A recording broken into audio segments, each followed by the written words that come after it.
Yeah, fine. So let us see this question. A 14-year-old boy with a known bleeding disorder. Already examiner is giving some indication like he is already known bleeding disorder, right? So presents with recurrent painful swelling of large joints. What is this recurrent painful large joints? That's called as hemarthrosis. We discussed already, it's a hemarthrosis, right? So the image is obtained during an acute episode. In the absence of specific factor considered, which of the following blood components has to be administered? This is what the question is. This is discussed. This is the hemarthrosis, right? So what is the thing he's saying? Hemarthrosis is mainly because of some bleeding disorder like hemophilia. So there are mainly three hemophilias, especially if you see the hemophilia, this hemophilia A and also hemophilia B. Okay, and hemophilia A is because of the factor 8 deficiency, and hemophilia B is because of the factor 9 deficiency. Okay, anything can cause hemophilia, right? So now what is the question is asking? In if any patient has come with bleeding disorders, if you have some hemophilia patient, if you have some specific factor is that you have to give that factor. That is, if you have factor 8 or if you have factor 9, you have to give to the patient. But in absence of these factors, what blood component you have to give? That is what the examiner is asking. So let us see what are the different blood components you're saying. This factor 8 concentrate, it's not, because examiner only saying there is no factor 8 concentrate. What can you give is asking? Fresh frozen plasma. What is a fresh frozen plasma? It's a blood component containing all the clotting factors. It contains all clotting factors. Yes, you can give this thing because it contains all clotting factors, which includes factor 8 and 9 also, right? And cryoprecipitate is the blood component contains only factor 8 and factor 13 and 1 milligram factor. Okay, and cry also same. Now the examiner, this is what INICET question is. They'll discuss, they're asking you to whether what to choose between factor FFP or a cryoprecipitate. So now the question is, the patient is having hemarthrosis. The patient is having hemarthrosis. So this hemarthrosis can be seen in case of hemophilias. Okay, this hemophilia can be because of A or B, anything, hemophilia A or B. That means patient can because of factor 8 deficiency or factor 9 deficiency. Anything can be possible. Now what you have to do, now if you have specific factor is there, definitely will give the factor. But if you don't have the factor, you don't know whether it is hemophilia A or hemophilia B, whether it is factor 8 or 9 deficient. So you have to go for the fresh frozen plasma.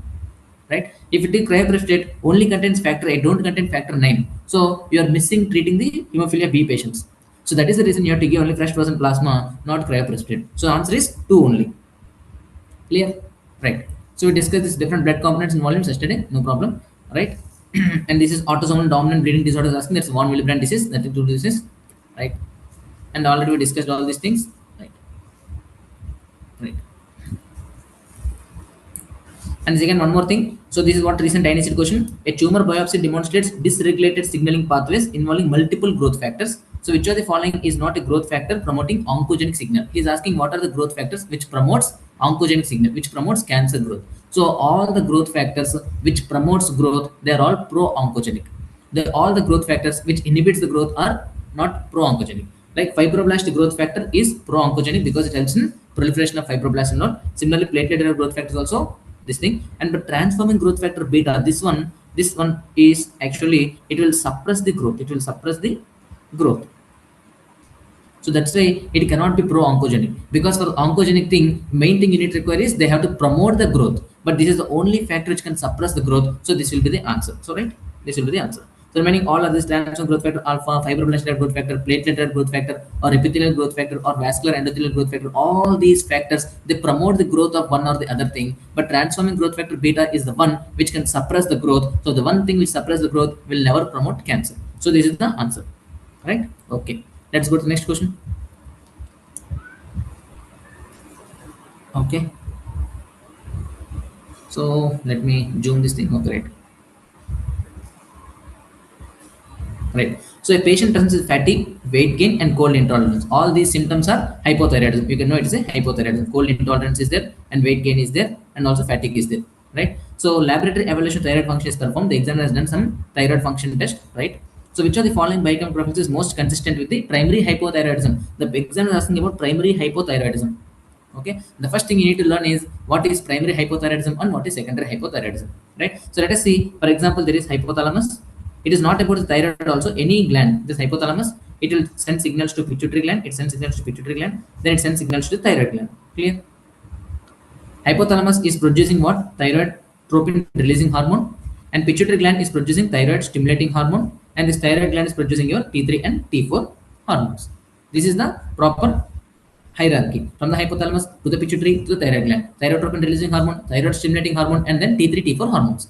Now what the thing is, so what is primary, what is secondary? So, so primary means The gland itself is abnormal. Nothing is abnormal. Gland is abnormal. If the gland is abnormal, then you can say it is a primary. Okay, here there is no pituitary, he is no thalamus, but the gland, thyroid gland itself is abnormal, then you can say it's a primary disorder. Okay, if the gland is not abnormal, only other things, either pituitary or hypothalamus are abnormal, that is called as secondary disorder.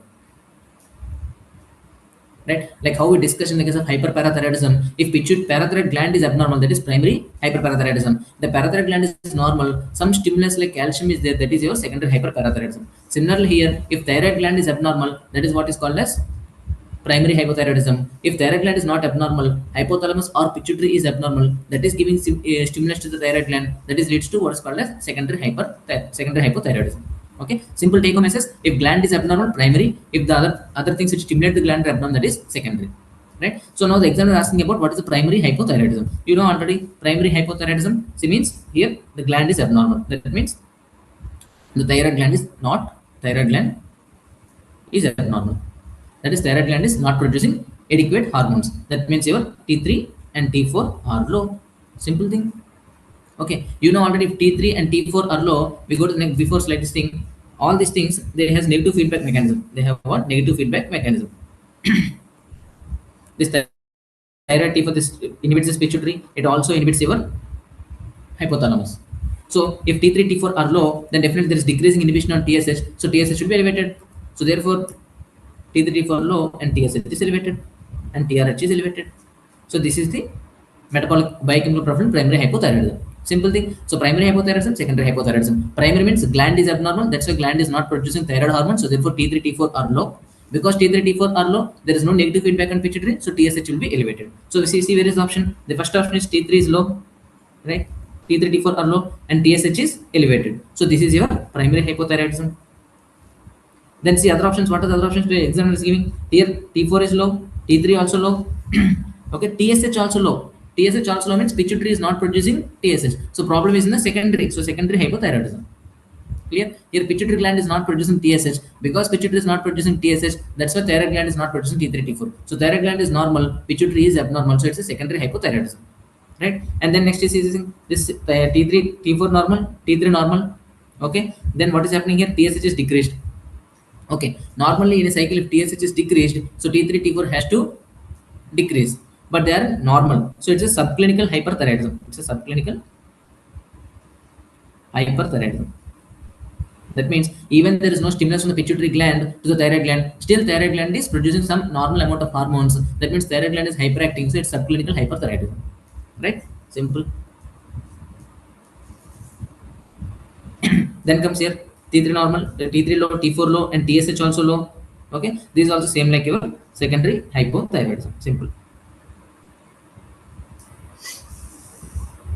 Okay. In this condition, once you see this is RT3 is elevated. This RT3, this means it is inverse sick euthyroid, sick hypothyroid. That we'll discuss in the next questions. Right. The simple take home message I'm saying is, if at all gland is abnormal, that is a primary hypothyroidism. If pituitary or hypothalamus is abnormal, that is your secondary hypothyroidism. Okay. In primary hypothyroidism, gland is abnormal, gland is not producing T3, T4, therefore no inhibitor signal, TSH is elevated. So T3, T4 low and TSH is elevated. Right. But if pituitary is abnormal, that TSH is low, that is not stimulating thyroid gland, so T3, T4 low, that is secondary hypothyroidism. That's it. Okay. Simple things. Right. Look at the next question. A 65-year-old woman with long-standing untreated hypothyroid features. See, this is a lady with long-standing hypothyroidism, presents with altered sensorium, bradycardia, non-pitting edema. What does it indicate? Already when you go to casualty or anything, suddenly patient is there. She is already known case of hypothyroid. Now suddenly she stopped medication, and now patient presents with altered sensorium, bradycardia, non-pitting edema. Yes, the diagnosis is Myxedema, coma. Because already patient has a risk factor of hypothyroidism. Now patient is not taking adequate medications. Now patient is developed into profound hypothyroidism. That is what is called as Myxedema, coma. Right? So what you can see, all the hypothyroid features in severe degree you can see, like altered sensorium is there, bradycardia is there, edema is there, hypothermia is there, hypotension is there, all the things you can see. Right? So all of the following are in Myxedema, coma, except what are the things? Hypothermia, yes, thyroid will leads to increased metabolism, increased temperature. If there is no thyroid hormones, your temperature will be low. That's hypothermia. It's correct.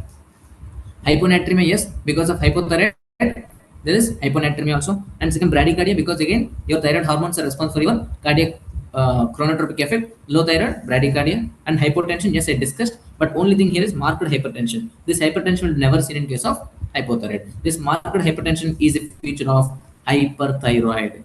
That is one of the important causes of secondary hypertension is hyperthyroid. You are doing thyroid profile also in those patients. Right. So this asking what is the thing is what are the features of myxedema coma? In myxedema coma, all features of hypothyroidism will be seen in severe degree. So what are all the features? Everything will be decreased. Bradycardia, hypotension, hyponatremia, hypothermia, right? Hypoglycemia, all these things will be there. There's never a hyper thing. So hyper always indicates hyperthyroidism. This hypertension you can see in case of only hyperthyroidism. So answer is marked hypertension. Right. So now this was the question asked in the previous INICET. Now this time what they can ask is how will you treat myxedema coma? What they can ask is how will you treat myxedema coma? Okay, very important.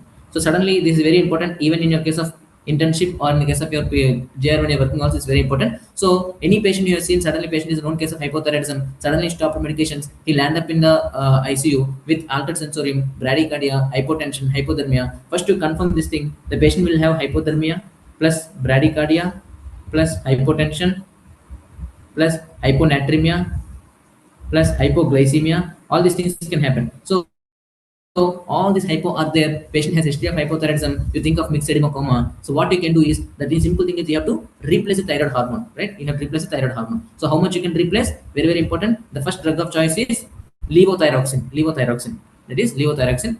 You have to give IV because already patient is in comatose state. You cannot give oral tablet. So you have to give IV tablet 200 to 400 microgram. This is the drug of choice. First drug.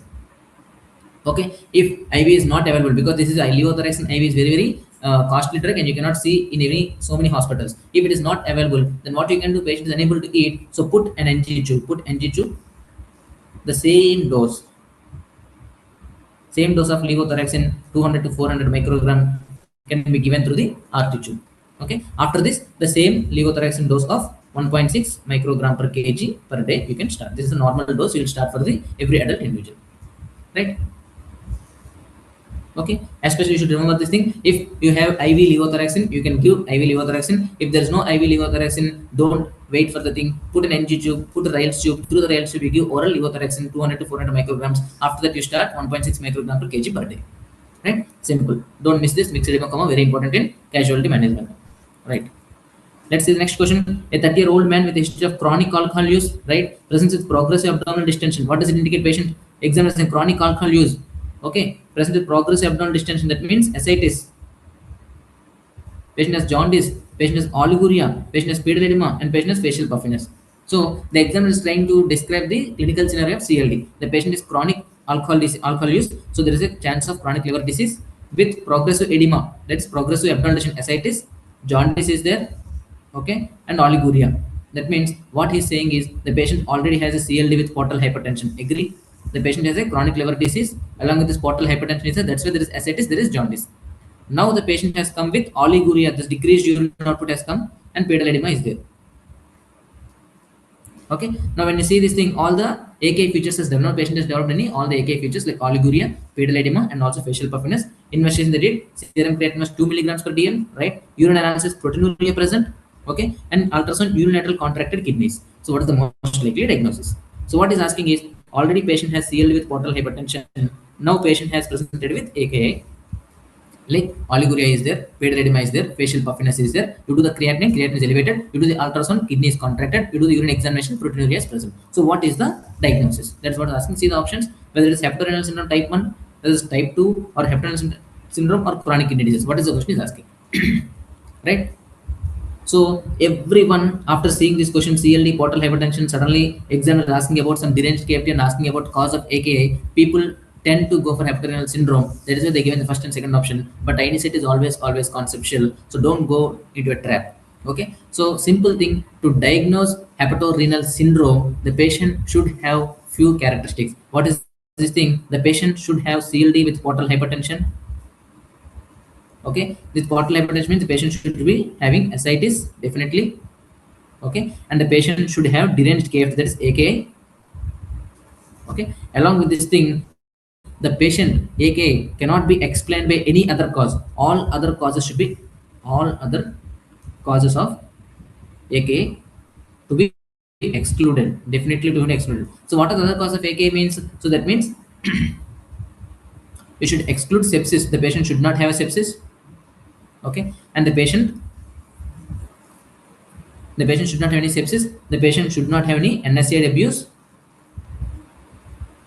Okay, very important. And ultrasound should not show any structural abnormality. Ultrasound, no structural abnormality of kidneys. Very, very important. No structural kidney abnormality. That means the patient, it's only HRS is always a functional kidney failure. So what is happening HRS? In HRS, there is a splanchnic vasoconstriction and all, because of this decreased blood supply to the kidney.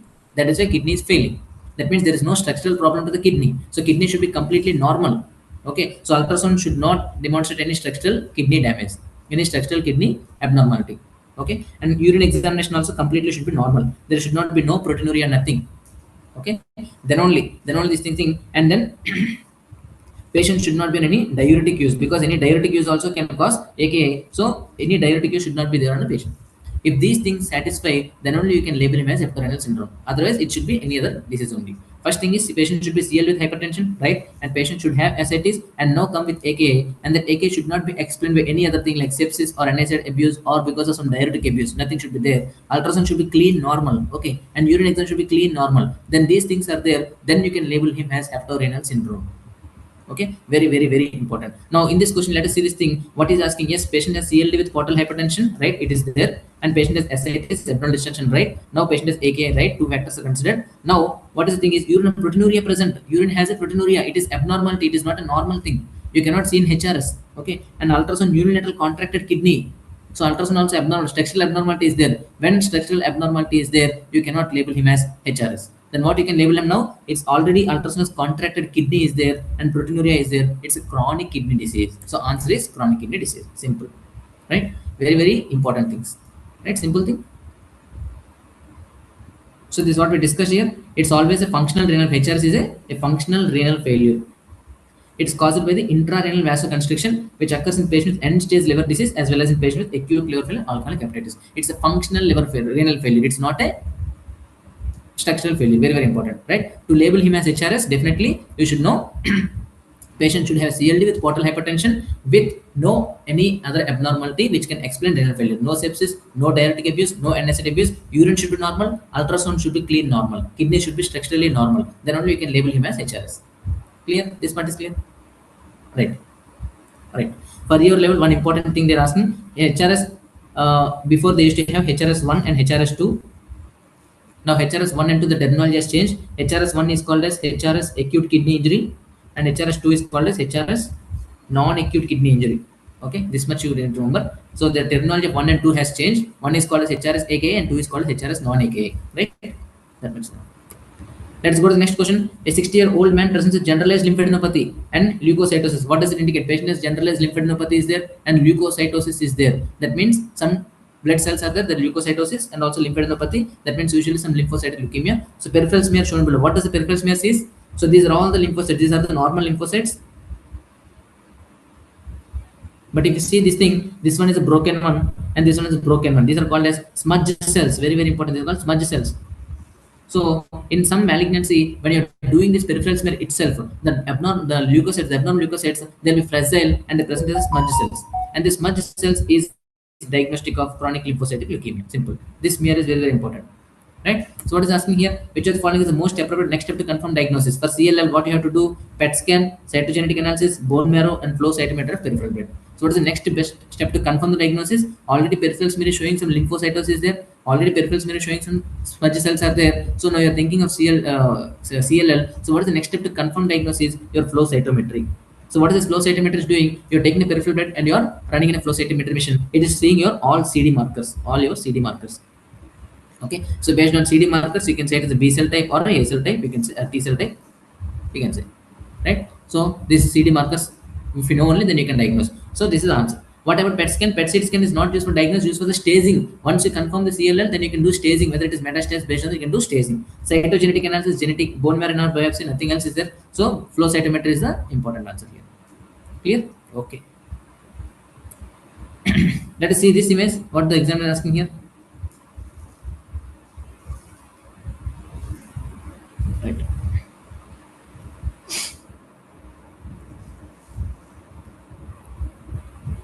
Right. So young child presents young child. This is young child present with bleeding gums and also brewing. He has a bleeding gums and also brewing because some thrombocytopenia or something is there, because some other cells are increasing, thrombocytopenia is there, so bleeding gums and brewing is there. Bone marrow biopsy and flow cytometry done. What is the diagnosis? If you see the bone marrow biopsy, right? Right? Right. If you see the bone marrow biopsy, these are the cells. So what are these cells? The cells are enlarged and the cells have a nucleus, okay? And the nucleus, there is clear cytoplasm is there, no granules are there. So that is what is called as lymphocytic cells. These are lymphocytic cells. Okay, and suddenly seen in case of young child, okay? Young child presenting as lymphocytic malignancy. So mostly it is acute lymphoblastic leukemia. Acute lymphoblastic leukemia. Right, so mostly it's acute lymphoblastic leukemia. Now what they're asking, see this thing, this flow cytometry. If you see at the CD22, there is some density of the cells are there. At the CD19, there is density of cells are there. And CD19 and CD22 are markers of what? They're markers of the B cells. Okay, you know, all the B cells will have markers at around CD20. All the T cells will have markers below CD10, CD3, CD8, all comes as D cells, and CD19, CD20, all this comes as B cell. So it is a B cell acute lymphoblastic leukemia. Simple. The image is showing the cells are there, enlarged nucleus is there, the clear cytoplasm, no granules are there, so it's a lymphoblastic cells. And then flow cytometry showing CD19, CD22. These are the markers of the B cell, so it's a B cell acute lymphoblastic leukemia. Clear? Right. So next question, let us see. A 50-year-old man presents with generalized lymphadenopathy, right, and splenomegaly. Same 50 years man, lymphadenopathy and splenomegaly is there. Lymph node FNH show small, medium to small sized lymphoid cells with irregularly cleaved nuclei. These are called irregular cleaved nuclei. This is characteristic of mantle cell lymphoma. This is characteristic of mantle cell lymphoma. It's nothing, just only a memory point. Okay, they have translocation T1114. Again, it suggests mantle cell lymphoma. So, which are the following markers supposed to? So, mantle cell lymphoma, there is SOX11 and cyclin D1 are the positive. Just a memory thing, nothing to explain. So, the key here, the key is irregular cleaved nuclei and also T1114 translocation. These two are the clue. So you see one more marker, SOX11 and cyclin D1. So in one INICET they have given this question. Next INICET what they will give? Definitely they will say the two markers are the SOX11 cyclin D1. So what can be the translocation defect they can ask? So right. So mantle cell lymphoma, remember these three things. One is irregular cleaved nuclei, other is your T1114 translocation, and SOX11 and cyclin D1 are expected to be positive. Right? Clear. Next. Let us see a 30-year-old woman presents with fatigue and pallor. Patient has fatigue and pallor. Examiner is talking about anemia. Investigation suggests of iron deficiency anemia. So all of the following are seen in this condition except. So iron deficiency anemia, what you are going to do? Let us see. Very important. So patient is having some iron deficiency. Patient is having some iron deficiency. So some important basics we'll discuss. The first thing, serum iron levels are decreased. Yes, iron deficiency patient's iron levels are decreased. Okay, if iron levels are decreased, what our body tries to do, it always tries to absorb amount of iron which is present, at least present, right? If iron deficiency is there, our body tries to absorb more amount of iron. So for that, what it will do, it increase the total iron binding capacity. Okay, the total iron binding capacity. Okay, so whatever the iron that is present in the gut, it wants to absorb it, so TIBs will be increased. And serum iron is always direct proportional to transferrin saturation. Okay, if iron is low, then transferrin saturation is also low. Simple. Okay, so normally you have iron deficiency. For example, I don't have any iron, so the iron has to be bound to the transferrin only. If there is no iron, it cannot bound to transferrin, so transferrin saturation also low. But our body tries to absorb more amount of iron, so this TIBC binding capacity is more, it will be increased. And then because if iron is not there, then your stored iron, that is your ferritin, it also becomes low. That's it. So these are the four parameters you see in case of iron deficiency anemia. One is your iron is low, then TIBC is increased, then transferrin saturation is low, and ferritin is decreased. So that's what the question. All of the following are seen in this condition except reduced serum iron. Yes, correct. Reduced transferrin levels. Yes. No. Increased total iron binding capacity. Yes, because total iron binding capacity is increased, and reduced ferritin levels. Ferritin also reduced. So what is the answer here? Reduced transferrin levels. So transferrin levels are not going to change anything. If iron is deficient, so transferrin saturation is reduced one. It's not the levels. So that is what the answer, right? Right. So in this thing, I want to discuss one important thing. Every time they will ask. So how to differentiate iron deficiency anemia and anemia of chronic disease? Anemia of chronic disease, very important. Anemia of chronic disease. So what is the peculiar is anemia of chronic disease? In anemia of chronic disease like TB or CKD or anything, your liver is the one which is producing a molecule called hepcidin. This hepcidin, it will inhibit the iron absorption. It will inhibit the iron absorption. So here also iron deficiency is there. In iron deficiency also iron deficiency is there. So how will you differentiate these two things? So iron deficiency I already discussed. Serum iron is low. Yes, clear. If serum iron is low, transferrin saturation is low. Yes, we discussed. If the iron is low, your body has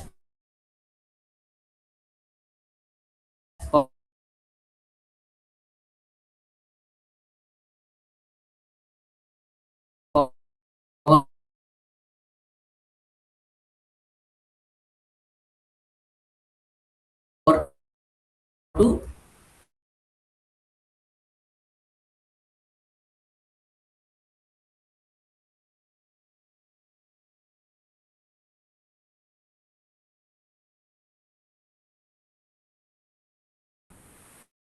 to increase the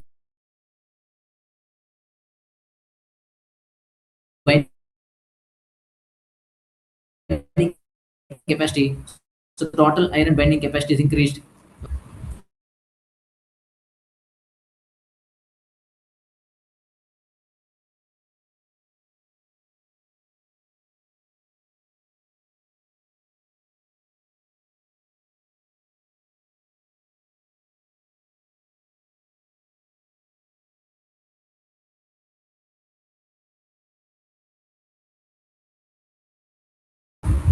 Is it clear?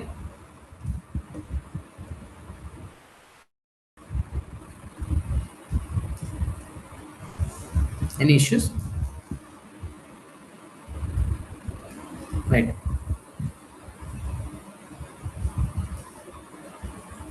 Right. Okay. So as I discussed, iron deficiency anemia, anemia of chronic disease, iron deficiency anemia, iron reduced, saturation reduced, TIBC increased, ferritin also reduced. But in case of anemia of chronic disease, because it's an inflammatory disorder, so ferritin will be increased more. Okay, and especially microcytic hypochromic anemia is iron deficiency anemia, and normocytic normochromic anemia is a anemia of chronic disease. Right? Right. Simple. Let's go to the next question. Which are the following types of anemia responds to erythropoietin therapy? Right? What is erythropoietin therapy? What is erythropoietin? Right? Okay, 1 minute. Okay, 1 minute.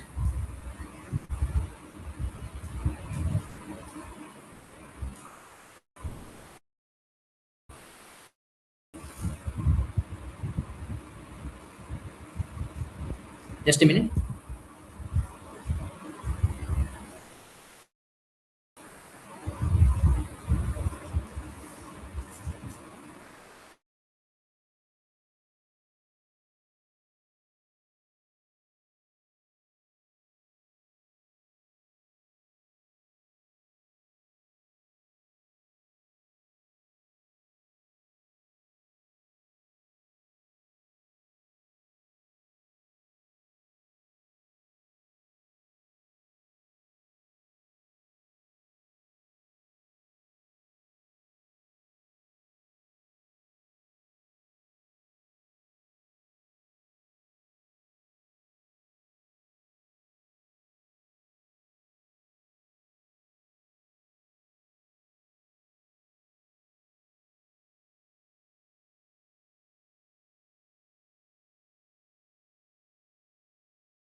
Right. Okay. So sorry, there's just a network interruption was there. Right. Hmm? Video visible?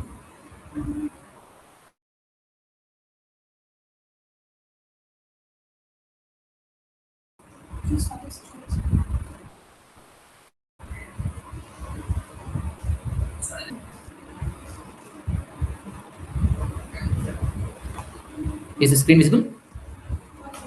Hmm? Okay.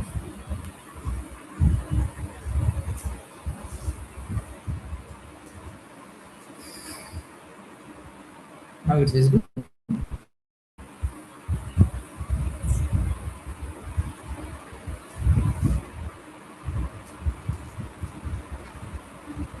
Hmm?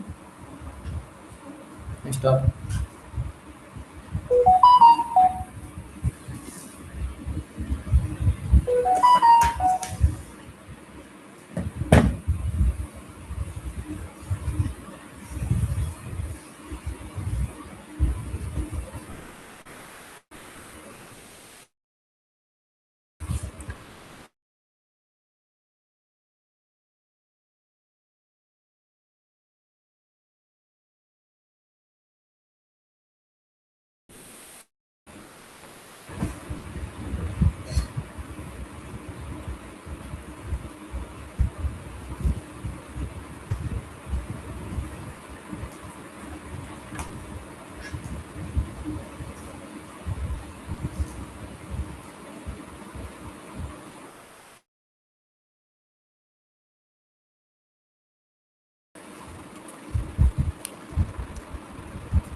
Screen visible or not? You see? Screen visible? Screen visible?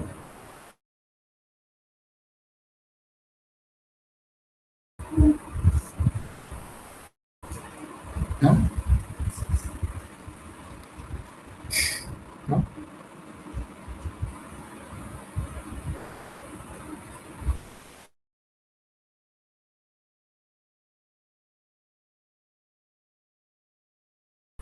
Okay. I think it's screen is visible now. Yeah. So which of the following types of anemia respond to erythropoietin therapy? So what is erythropoietin therapy here? What is erythropoietin? See how team is, yeah, it's visible, right? So how it respond to what is erythropoietin therapy? Erythropoietin is the one which is produced by the kidneys, okay, and acts on the bone marrow, and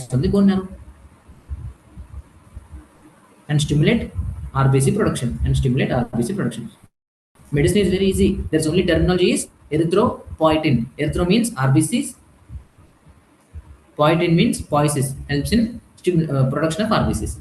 Right. So, what are the types of anemia which responds to erythropoietin therapy? So, erythropoietin is a thing which is secreted by the kidneys. It acts on the bone marrow and stimulates bone marrow to produce RBCs.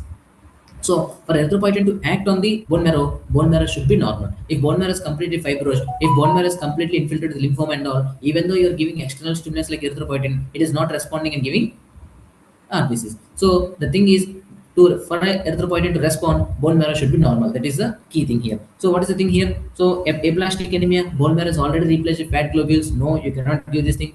Nutrition anemia, even though you are giving erythropoietin response here, but because of iron deficiency or because of megaloblastic B12 deficiency, it is not able to produce RBC. So it won't respond unless until you correct this thing. And myelofibrosis, again, as I discussed, if bone marrow is abnormal, how erythropoietin can act on it? So it's also gone. So thing is, anemia of chronic disease, this is a very, very important thing. That is why in anemia of chronic disease, we are giving erythropoietin injections to the patients. Right? So answer is C only. Simple thing. So simple take home message is, if anything is there, erythropoietin is a thing which is produced by the kidneys. It acts on the bone marrow. It acts on bone marrow. So for it to respond well, the bone marrow should be normal. Bone marrow should be normal. In bone marrow is not normal, you cannot expect erythropoietin to act on the bone marrow, right? So therefore, any bone marrow abnormality, you cannot use erythropoietin. Only in the case of CKD you can use. So in CKD, your goal of hemoglobin is should be more than 10 grams per DL. Okay, if hemoglobin is less than 10 grams per DL, you are giving this erythropoietin injection called epox injection, which is 4,000 units subcutaneous twice weekly. Right. Let us go to the next question. It's a one more question. A 12-year-old boy presents with mild anemia. Little bit anemia is there. Laboratory finding shows hemoglobin 9. Yes. RBC count is elevated. Right. Menzer index. What is Menzer index? Okay. And then peripheral smear shows microcytosis target cells. So what is the following? Next step you are doing. So what is Menzer index is? So one thing you have to know is hemoglobin is 9 for a young adult patient. It is abnormal. Right. And peripheral smear shows microcytosis. So important thing is, what are the cause of microcytic hypochromic anemia? What are the cause of microcytic hypochromic anemia? The main important cause are iron deficiency anemia, right? Other important cause is thalassemia. Okay. Other is your lead poisoning, and other is your sideroblastic anemia. These are the only things which are microcytic hypochromic anemia. Now, among these things, how to differentiate all these things? This iron deficiency anemia will have peripheral merely microcytic hypochromic, pencil cells, target cells, all these things are there. Thalassemia will have target cells are there. Lead poisoning, you have basophilic stippling is there. Sideroblastic again, iron laden macrophages are there. Okay, so to differentiate these two things, iron deficiency anemia and thalassemia, you have an index called as Menzer index. What is called as Menzer index? You have an index called Menzer index. So what is the Menzer index is doing? It is MCV, mean corpuscular volume by red cell count. This is the ratio of the Menzer index formula. Microcytic mean corpuscular volume by red cell count. Right. In the case of iron deficiency anemia, what is happening? Your MCV is also reduced because iron is not there. Your red cell count also will be. What will happen to red cell count? Right. 1 minute. Right. So what is the index is if it is less than 13, it is thalassemia. If it is more than 13, that is your iron deficiency anemia. Simple. Right. If less than 13, thalassemia. If it is more than 13, it is iron deficiency anemia. Right. Okay. So what he's saying is, so a 12-year-old boy presents with mild anemia, laboratory HB 9 grams, and microcytosis is microcytic anemia, and meningitis is 11, that is less than 13 is thalassemia. It is thalassemia, mostly it is thalassemia. So what is asking, what is the next appropriate step in investigation? Thalassemia and all, sickle cell anemia, all these things you have to diagnose by hemoglobin electrophoresis. So this is the answer. Serum ferritin, no, you are not diagnosed iron deficiency anemia, you are diagnosed thalassemia. Bone marrow biopsy, no, you are not dealing with any aplastic anemia or something. And serum transferrin, again used iron deficiency, but not used in case of thalassemia. So answer is HP electrophoresis. Right? Clear? Next question. A 40-year-old female presents with fatigue, laboratory findings HP 9.2, MCV is 80 to 72 femtoliters. Again, microcytic. MCV normal value is 80 to 100 femtoliters. But here 72 is a microcytic hypochromic anemia. Which of the following can explain presentation? I already discussed microcytic hypochromic anemia, iron deficiency, right? Thalassemia, right? Lead poisoning, right? Vitamin B12 deficiency will always cause macrocytosis. Will always cause macrocytosis. That is, MC will be more than 100. So answer is vitamin B12 deficiency. Right? Clear? Right. So macrocytic anemia you can see in case of B12 deficiency, and you can see in case of folic acid deficiencies, and you can see in case of myelodysplastic syndromes. Very important things. Right? Right. Again, same. A 68-year-old man presents with fatigue and recurrent infections. Patient is having fatigue because of anemia, recurrent infections because of his WBC is not functioning. Investigation reveal cytopenias are there. So total cytopenias completely. 1 minute.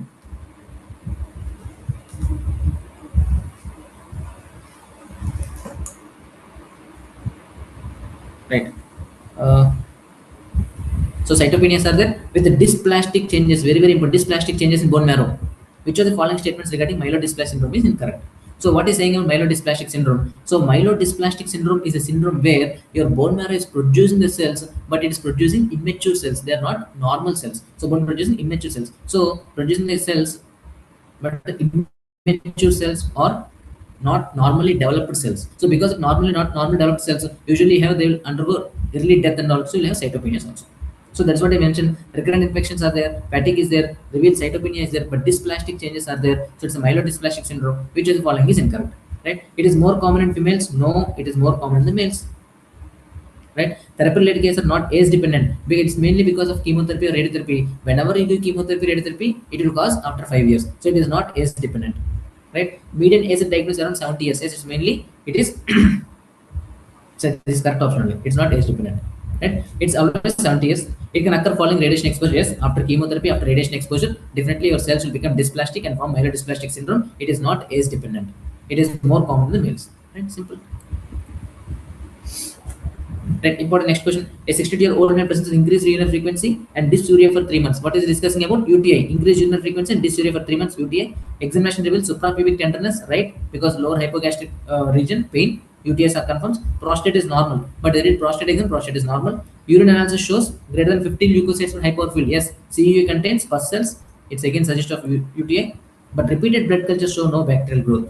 So whenever patient comes with fever, lower urinary tract symptoms, you will do the complete urine examinations. So in complete urine examination, you have pus cells. Then after pus cells, you will see urine culture. Urine culture should found an organism like E. coli or Klebsiella or anything. But here, repeated cultures they are showing there is no bacterial growth. This condition is called as sterile pyuria. This condition is called as sterile pyuria. So what does it indicate? Pyuria is there, pus cells in urine, but culture is negative. This is called sterile pyuria. Right? So what are the important, most likely diagnosis they're saying? So sterile pyuria is the main important cause is recent Foley's insertion. If you insert the Foley's, definitely there is some chance of getting pus cells, but there is no bacterial culture. And second is tuberculosis, very, very important. Tuberculosis will have this urinary AFB, urine acid fast bacilli are there, but there are no pus cells. So it's called sterile pyuria. And second thing is inadequately treated UTI. Inadequately treated UTI. Very important. Inadequately treated UTI. So these are three important causes of sterile pyuria. One is recent Foley's catheterization or tuberculosis and inadequately treated UTI. Of all these things, very important for the exams is your TB, tuberculosis. Okay. What is the important cause of sterile pyuria is tuberculosis. So answer is acute urinary infection. No, acute urinary infection will have urine culture showing some organism. Chronic bacterial prostatitis, here prostate is normal, they mentioned, so it's not the cause. Granulomatous prostatitis, prostate is normal. Sterile pyuria is answer. Right, clear? Okay. Next, a 7-year-old child presents non-blanching palpable purpura over the lower limbs as shown in the image. The child also has colicky abdominal pain, joint pain. What is the examiner talking about? Yes, it is. What is it talking about? HSP, yes. Right? So it contains any skin manifestations plus GI manifestations plus some arthritis, okay, any some testicular abnormalities. All these things constitute a syndrome of HSP. So stool examination also reveals occult blood. Stool examination reveals occult blood. So now what is the question is, which of the following is the most appropriate indication for initiating corticosteroid therapy in this condition? Right? In this condition, what you have to do is, any HSP patient, when do you need to use corticosteroids? Usually HSP you don't give to any treatment, but steroid is indicated only when organ damage is there. Only when organ damage is there. Okay, so now patient is having here, what is having skin involvement like blanching purpura is there, and again colicky abdominal pain is there, and joint pain is there. So stool also reveals occult blood. Out of all these indications, what is the indication which is showing organ involvement is occult blood. So is occult blood is there means because there is some GI tract involvement that is causing some variceal bleed or maybe some ulcers causing bleed and all. So whenever there is bleed is there, that means organ involvement is there, then you have to give the steroids. So there is the answer is gastrointestinal bleed. Arthritis is not any organ involvement. Pain abdomen, not organ involvement. Skin rash is not any severe organ involvement. If there's any severe organ involvement, then you have to give steroids. So GI bleed is a severe organ involvement, you have to give steroids. Right?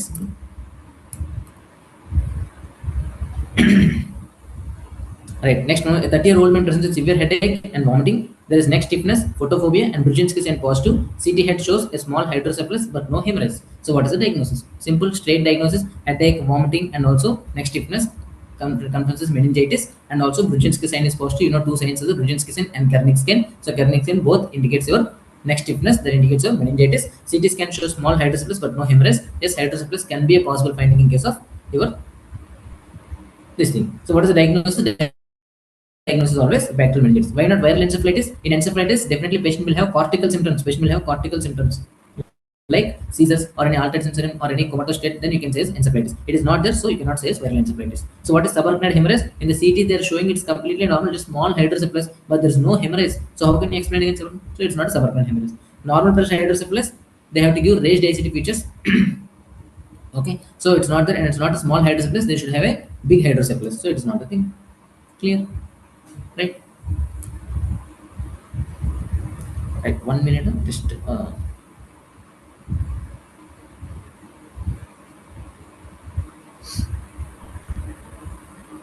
Just a minute.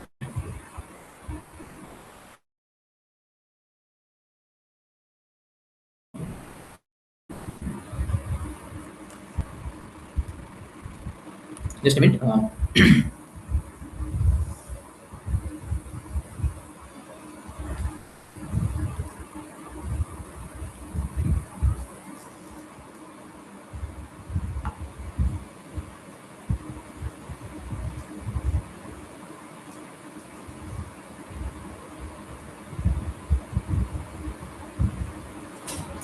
Emma.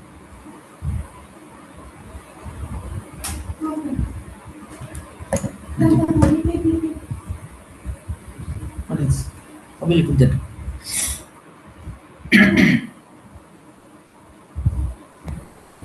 Right. Okay. Right. A 45-year-old man undergoes renal transplantation. On post-operative day 7, his serum creatinine rise from 1.2 to 1.4. Right. So without any obvious cause, which of the following is the most appropriate interpretation? So what is he saying? Patient already has renal transplantation. After 1 week, they did serum creatinine. That serum creatinine elevated from 1.2 to 1.4, but there's no cause. There is no sepsis. There is no NSAID abuse. There is no gastroenteritis. Nothing. So what is the appropriate interpretation is saying? So every time I'm saying, whenever there's renal transplant, you are giving a new kidney to the patient. That is like a new baby. You have to protect a new baby. So that's why any small rise in creatinine, you have to suspect rejection. There's a high chance of rejection because you're already introducing a foreign organ into the body. So your body always develops immune response to reject that organ. So that is why you have to have a high suspicion. Even there is a small change in creatinine, you have to suspect rejection unless until any other proven cause of deranged creatinine is there. Right here already he is saying without any obvious cause, there's no obvious cause is there, but creatinine increased from 1.2 to 1.4. Yes, you have to think about rejection. That's what the question is. Which of the following is most appropriate? The rise is insignificant. No, you cannot ignore. You already kept a foreign organ. The body will respond as rejection only, so you cannot ignore that thing. A rise of greater than 10% around confirms acute rejection. No, for acute rejection there is no percentage 10% increase, 20% increase, 50% increase. No, if it is raised, it is raised. You have to take it significant. Any unexplained rise in creatinine warrants evaluation rejection. Yes, because you're taking the small kidney as a baby, new baby only. So definitely you have to be very, very cautious. Serum creatinine does not change in. No, it's not. In an acute rejection, creatinine will be changed. Right? Right. Important question. This is so children with hemolytic uremic syndrome commonly develops acute kidney injury following diarrheal illness. Correct or not? Right. And second reason is E. coli produce Shiga-like toxin that damage endothelial cells leading to microangiopathy. This is what the question is. This assertion and reason. So first of all, you need to know what is this hemolytic uremic syndrome and what is this TTP. Right. Simple thing is in hemolytic uremic syndrome, usually children, okay, they usually have some acute gastroenteritis like diarrheal illness, especially of E. coli. This E. coli produces one toxin, Shiga toxin O157. So what is this toxin is doing? It is damaging the endothelium. It is damaging endothelium. So what is going to happen here? If it damages the endothelium, right? If it damages the endothelium, this is the blood vessel here. Okay, these are the endothelial cells. Okay, all these some endothelial cells are damaged. Once endothelial cells are damaged, all this subendothelial collagen is exposed, and subendothelial von Willebrand factor is exposed. So what will happen? Then all the platelets, all the platelets will start aggregating. Okay, if the platelets are aggregating, then again, what is going to happen? There is again some clotting factors also aggregate and forms a completely blood clot. Okay, so damage endothelium that leads to what? Sorry. Right. So damage endothelium that leads to what? There is actually exposure of von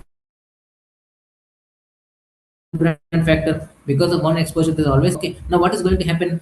So because of this clotting is happening, that is what is called as microangiopathy. It usually affects your small vessels. It's called as microangiopathy. Okay, so because of this microangiopathy, what is going now? So in these small vessels, if RBC is traveling, okay, if RBC are going, so already some clot is there, the lumen is very less. When this RBC is going through this narrow lumen, they get broken down. That is what is called as hemolysis. That is what is called as hemolysis.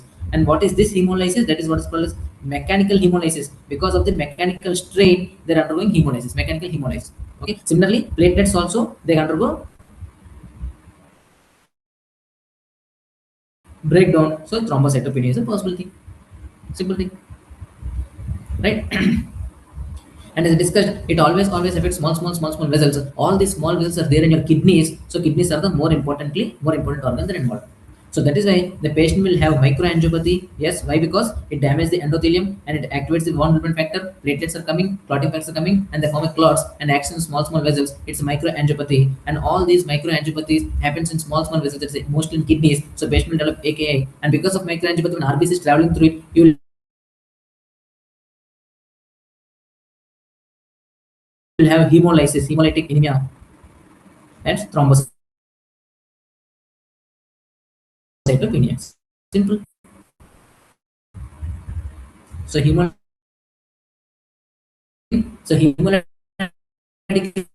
syndrome commonly develop acute kidney injury. Yes, following that, yes, a discussion because it's microangiopathy affecting small blood vessels, most commonly seen in kidneys. You will have AKA. And E. coli 157 produce Shiga-like toxin. The damaged endothelial cells lead to microangiopathy. Correct. So both assertion is correct, reason is correct, and reason is explained in the assertion. So answer is A. So both A and R are correct, and R is the correct explanation of A. Right. Okay. Next, one more important thing I want to discuss here. What is TTP? Thrombotic thrombocytopenia purpura. Okay. So HUS versus TTP. So what is happening in TTP is thrombotic purpura. Here, actually, our body will have molecule called as Adams 13. Adams 13. Okay, this Adams 13 is a molecule which is helps down of von Willebrand factor. Very important. Breakdown of von Willebrand factor. Okay, if some individuals there is deficient Adams 13,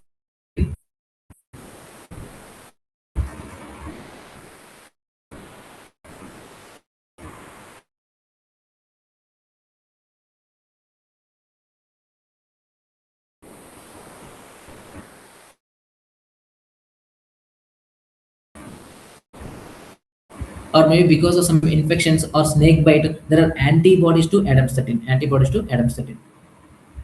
So if this happens, there is no Adams 13. So then there is no break.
Issues that.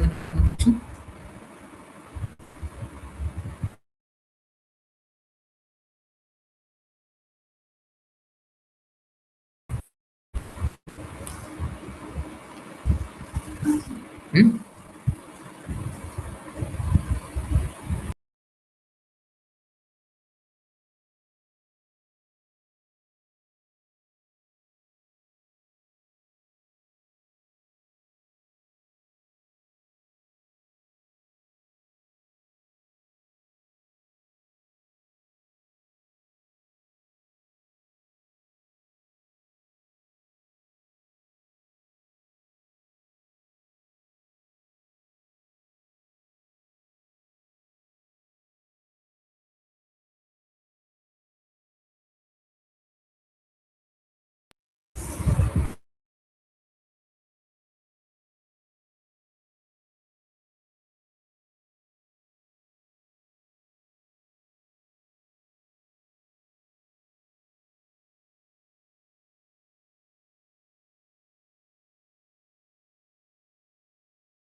We are going with the next flow. So as I discussed, HUS versus TTP, very important here. So this I discussed. I don't know how many of you followed this one. Once again, I'm repeating. Hemolytic uremic syndrome. It's a triad of hemolytic anemia, thrombocytopenia, and AKI. It's just a microangiopathy because of E. coli producing your sugar toxin. That's called microangiopathy, damaging small vessels. So there is a formation of clot, and because RBC cannot go, there is a hemolytic anemia, thrombocytopenia, and AKI. Right? But what is happening in TTP? There is a molecule called ADAMTS13, which will help in the breakdown of von Willebrand factor. But in some patients, there is deficiency of ADAMTS13 or some antibodies to ADAMTS13 are formed. Because of this, ADAMTS13 is not there, so there is no breakdown of von Willebrand factor. So because there is no breakdown of von Willebrand factor, it is activated. Because it's activated, again platelets has come, again clot form, and the same cycle continues. Again microangiopathy. But this TTP is severe form. It has 5 pentad, that is hemolytic anemia, thrombocytopenia, AKI, plus neurological manifestations and fever. And this AK is not a severe AK requiring dialysis. Usually it's a mild AK only. Right? So simple thing, exam point, hemolytic uremic syndrome, 3 letters, it has a triad. Okay, hemolytic anemia, thrombocytopenia, and AKI. But in the case of TTP, it has a P is there, so it has a pentad. What is a pentad? Same hemolytic anemia, thrombocytopenia, AKI, along with this neurological manifestations plus fever. Simple, right? So this is what we discussed already, this HUS and this thing. Then comes, which of the following statements regarding TTP is incorrect. Right? Characters of microangiopathy, hemolytic anemia, yes, we discussed, correct. And associated thrombocytopenia, yes, we discussed, correct. Neurological manifestations are common, correct. And severe renal failure is prominent feature. Severe is not a prominent feature. It is just only mild to moderate renal failure, and it's not a prominent feature. Okay, that's important thing. Simple. All these 3 things are correct. Right. Next, a 30-year-old man presents with pallor, right, mild jaundice, and also splenomegaly. Pallor, jaundice, splenomegaly. It's a triad. What is it? It's called anemia, jaundice,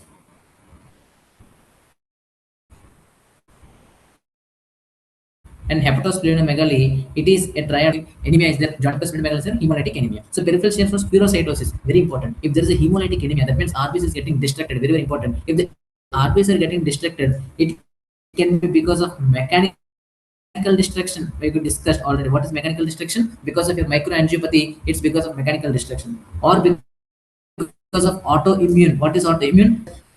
Microangiopathic hemolytic anemia or autoimmune hemolytic anemia, very important.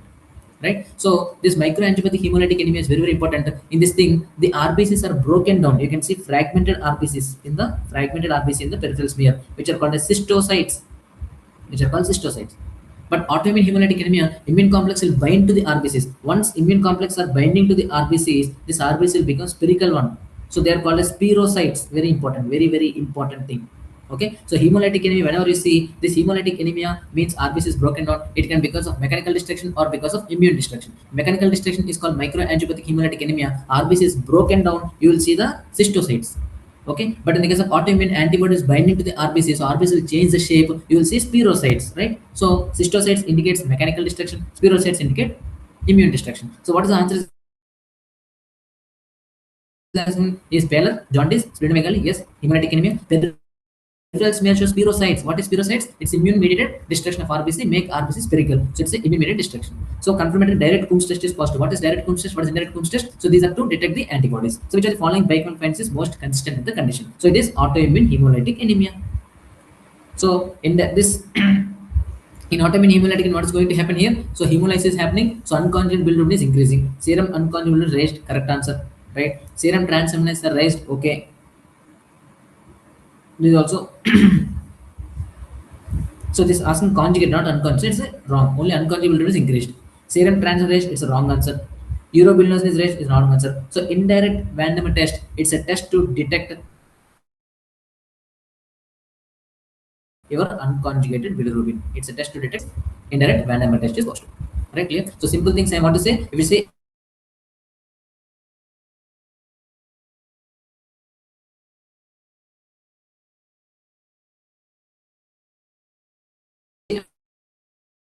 autoimmune hemolytic anemia, the first patient should have jaundice and splenomegaly. Along with this thing, peripheral smear is showing some spirocytes.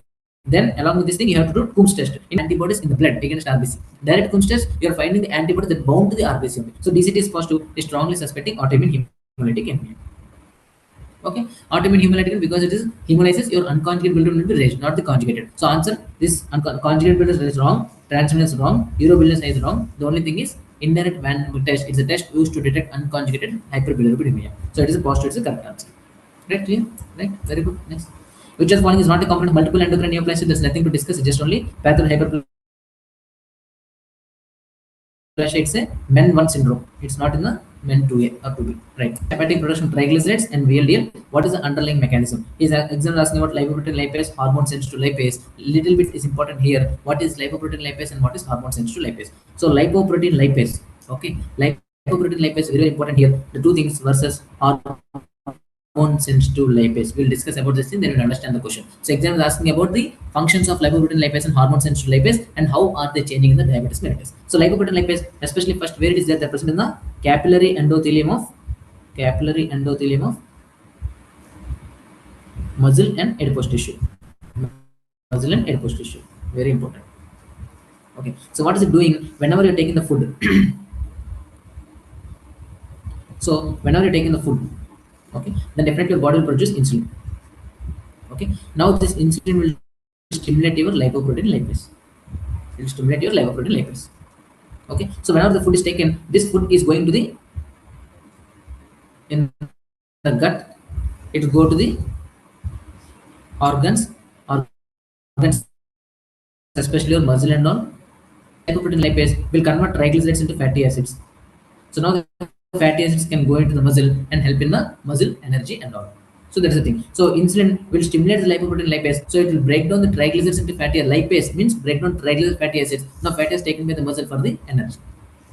Okay. But what is happening in the hormone sensitive lipase here? Okay. Hormone sensitive lipase, it is present in adipose tissue. It is present in adipose tissue. Okay. So whenever you are in some whenever you're fasting or anything, okay, you are not taking any enough food, so there is decreased insulin, increased glucagon, correct? Now this glucagon will stimulate hormone sensitive lipase. So what is it doing is it is converting triglycerides to fatty acids in the adipose tissue. Okay, it converts triglycerides to fatty acids in adipose tissue. Now these fatty acids are coming into circulation for the fasting state because of insulin that will stimulate lipoprotein lipase, so it will convert triglycerides to fatty acids, and these fatty acids are taken to muscle for action and also adipose tissue for storage.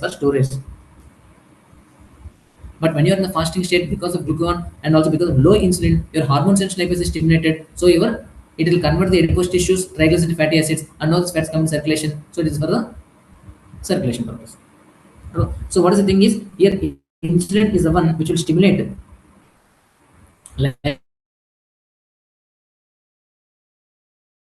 lipoprotein lipase and inhibit hormone sensitive lipase. This is very important thing. So whenever insulin is on, it stimulates lipoprotein lipase, inhibits hormone sensitive lipase. Insulin has two actions, right? So what is happening in diabetes mellitus? In diabetes mellitus, already patient has a insulin resistance. What is happening here? The patient already has an insulin resistance. That means even though insulin is there, insulin is not working. So it cannot, insulin actually function is stimulate lipoprotein lipase and inhibit hormone sensitive lipase. Okay, so because of insulin is not there, so there's decreased action of lipoprotein lipase, correct, and increased action of hormone sensitive lipase. This is the option. Clear? Simple. Right. So please remember this lipoprotein lipase and hormone sensitive lipase. That's it.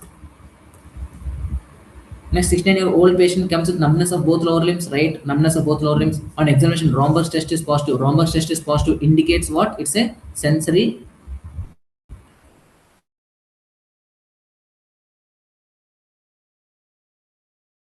ataxia. That is proprioception loss. Proprioception loss. So blood condition. Simple. Patient has numbness. Patient is proprioceptive sensation is lost. That means what is called as dorsal column. Your posterior columns are involved. So where you can see this dorsal column and degeneration of the cord, where your posterior columns are involved. Right? So answer is B12 deficiency. If you see here, what is the examiner has given you one thing, one clue. The patient has a gastrectomy for gastric cancer year back. So if the gastrectomy gastric cancer means there's no intrinsic factor production. So intrinsic factor is required for the absorption of the vitamin B12 from the ileum. Okay, so that's why they gave a clue also here. So vitamin B12 deficiency is a very important thing. Clear? Right? Next. A 27-year-old office worker presents with 7 days of high grade fever. High grade fever is there, fatigue, mild abdominal pain, intermittent loose stools. Always for your exam purpose, remember high grade fever plus some GI manifestations. So think of what is called as enteric fever. Think of enteric fever, typhoid. Okay, and examinations of temperature 39.5 degrees, relative bradycardia, very important, relative bradycardia and leptospirosis, anything you can see, and faint blanching macules over the trunk. This is called as rose spots. So these are the things which you can see in case of typhoid fever. So examiner is talking about the typhoid fever. So investigations reveal leukopenia. Yes, typhoid fever is the only bacterial fever which does not cause any leukocytosis. Sometimes there is leukopenia also, and mild thrombocytopenia and mild transaminases. So every time, for exam point of view, high grade fevers, GI manifestations are there, relative bradycardia is there, and some blanching rash is there. Definitely it's a typhoid fever. And CBC, there is no TLC elevated. That is very important thing. So what is the most definitive investigation to confirm the diagnosis? Very important, always definite diagnosis to obtain a culture of Salmonella typhi. So blood culture is important thing. In blood culture you are finding Salmonella typhi. Viral test is not specific, stool and all. One important thing you have to say is, in the case of enteric fever, okay, the sensitivity of the different tests is very important. So in the first week, second week, third week and fourth week, okay, in the first week always you have to go for the blood culture. Okay, in the second week you go for the viral test, that is your agglutination test. In the third week you can see stool culture, and the fourth week you can see for the urine culture. Important thing to diagnose is always blood culture. We have to find Salmonella typhi in the thing, right? Next question. A 40-year-old farmer presents with fever, severe cough pain. What is it here? Farmer is the one clue, and cough pain is one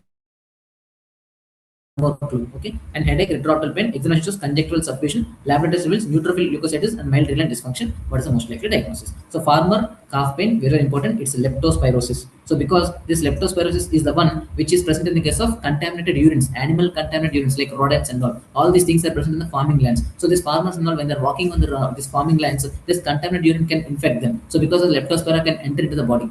Okay, it will cause severe cough muscle pain. That is, it will cause severe cough muscle pain. They will cause myositis. Okay, after they have systemic manifestations, and the systemic manifestation include liver injury, kidney injury, anything also, right? So now what are the things here? What is the most likely diagnosis? Dengue. It's not dengue. Why? Because okay, retrorectal pain, headache, you can explain, but leukocytosis you cannot see in the case of dengue viral infection. So it is not a thing. And malaria, in malaria definitely the patient will have some insect bite, anything, nothing has just given, and anthrax also nothing. So only thing is leptospirosis, because fever, farmer plus cough pain. Because of this thing you are saying it's a leptospirosis. Right? And renal function dysfunction, the renal function derangement seen in leptospirosis is called as Weil's disease. This can be the next question. Okay, leptospirosis topic, they will give on a topic the question here. Next year they will ask about Weil's disease can be seen in which type of infection. It's a leptospirosis infection. So leptospirosis infection causing fever, mild renal dysfunction, some pleural effusion and liver injury. This entire spectrum is called as Weil's disease. Right? Okay. Then next comes this, again found, very important. A man is found at railway station with hot dry skin, hyperthermia, dilated pupils, urinary retention, and slurred speech. What are all these things? Urinary retention, dilated pupils. It is anticholinergic action. Okay. Okay. Anticholinergic. So dry skin, anticholinergic, hyperthermia, anticholinergic, dilated pupils, anticholinergic, urinary retention, anticholinergic, slurred speech. All these things you can see in the case of anticholinergic, that is your Datura poisoning. Alcohol intoxication, you cannot see this dilated pupils and all. Opioid overdose, you will see pinpoint pupils. Cocaine poisoning also, you will see what?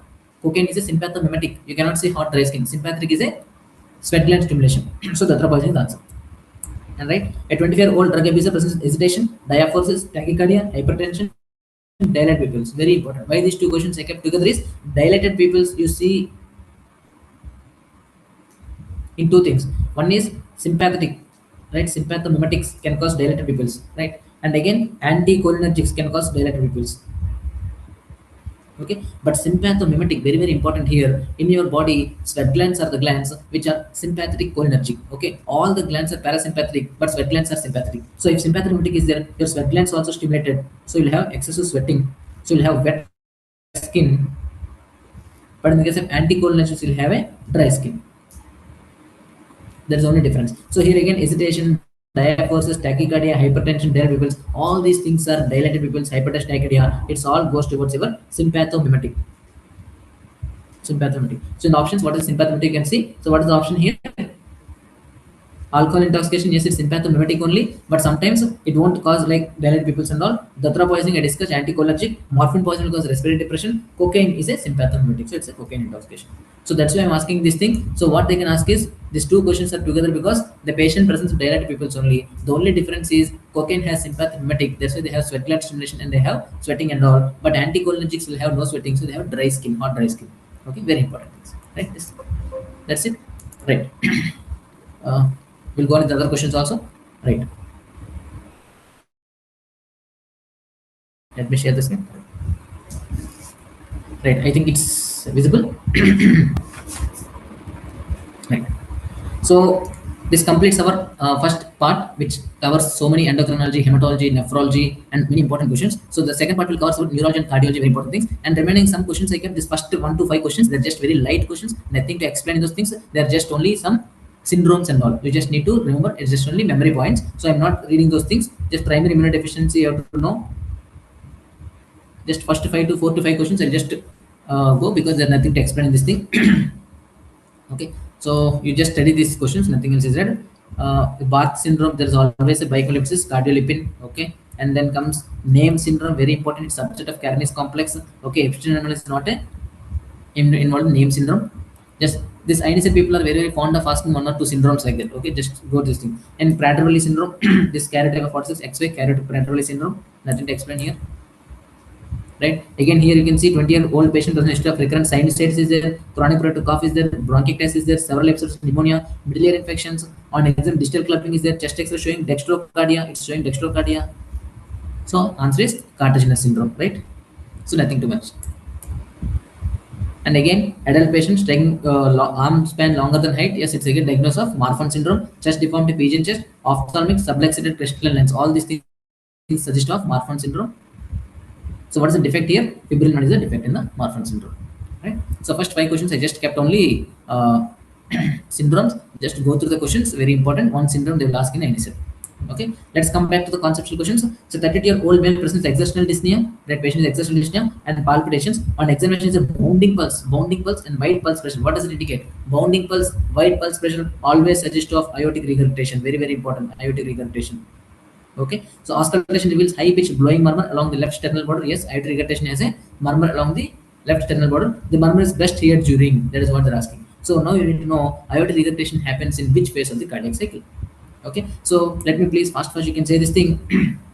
Okay, in the cardiac cycle, you know, first is atria systole.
Right. So sorry for the network interruptions.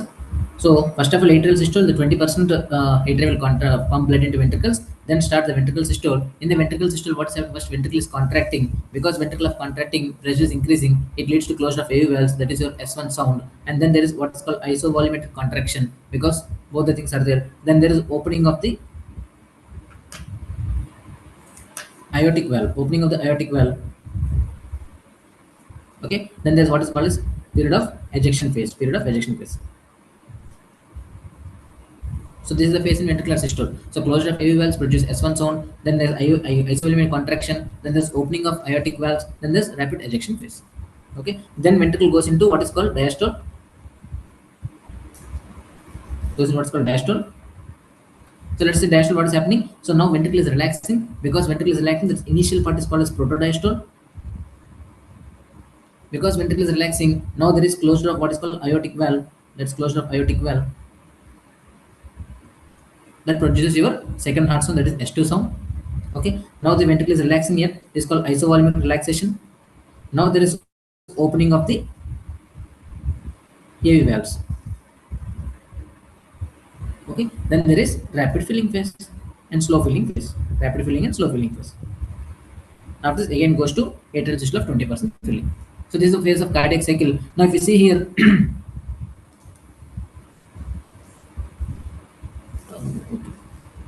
so now if you see here, in this closure of AV valves, right, that is your mitral and tricuspid valves.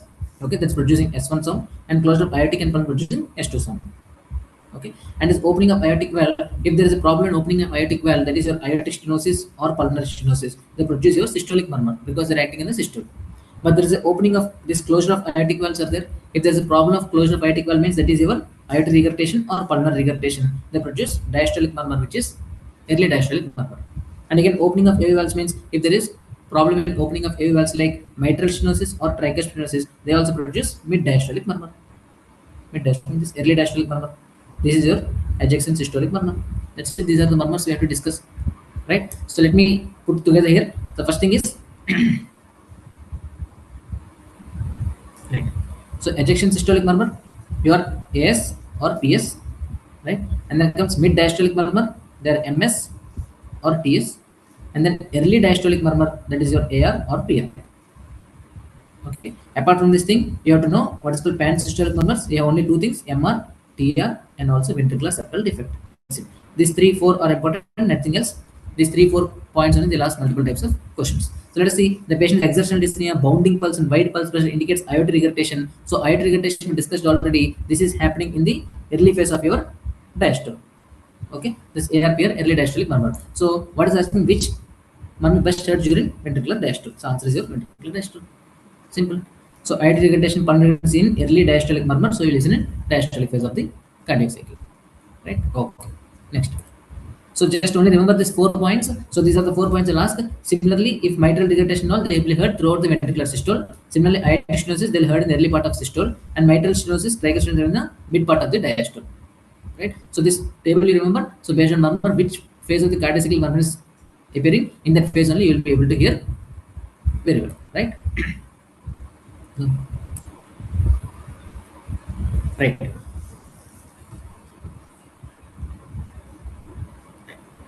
One minute.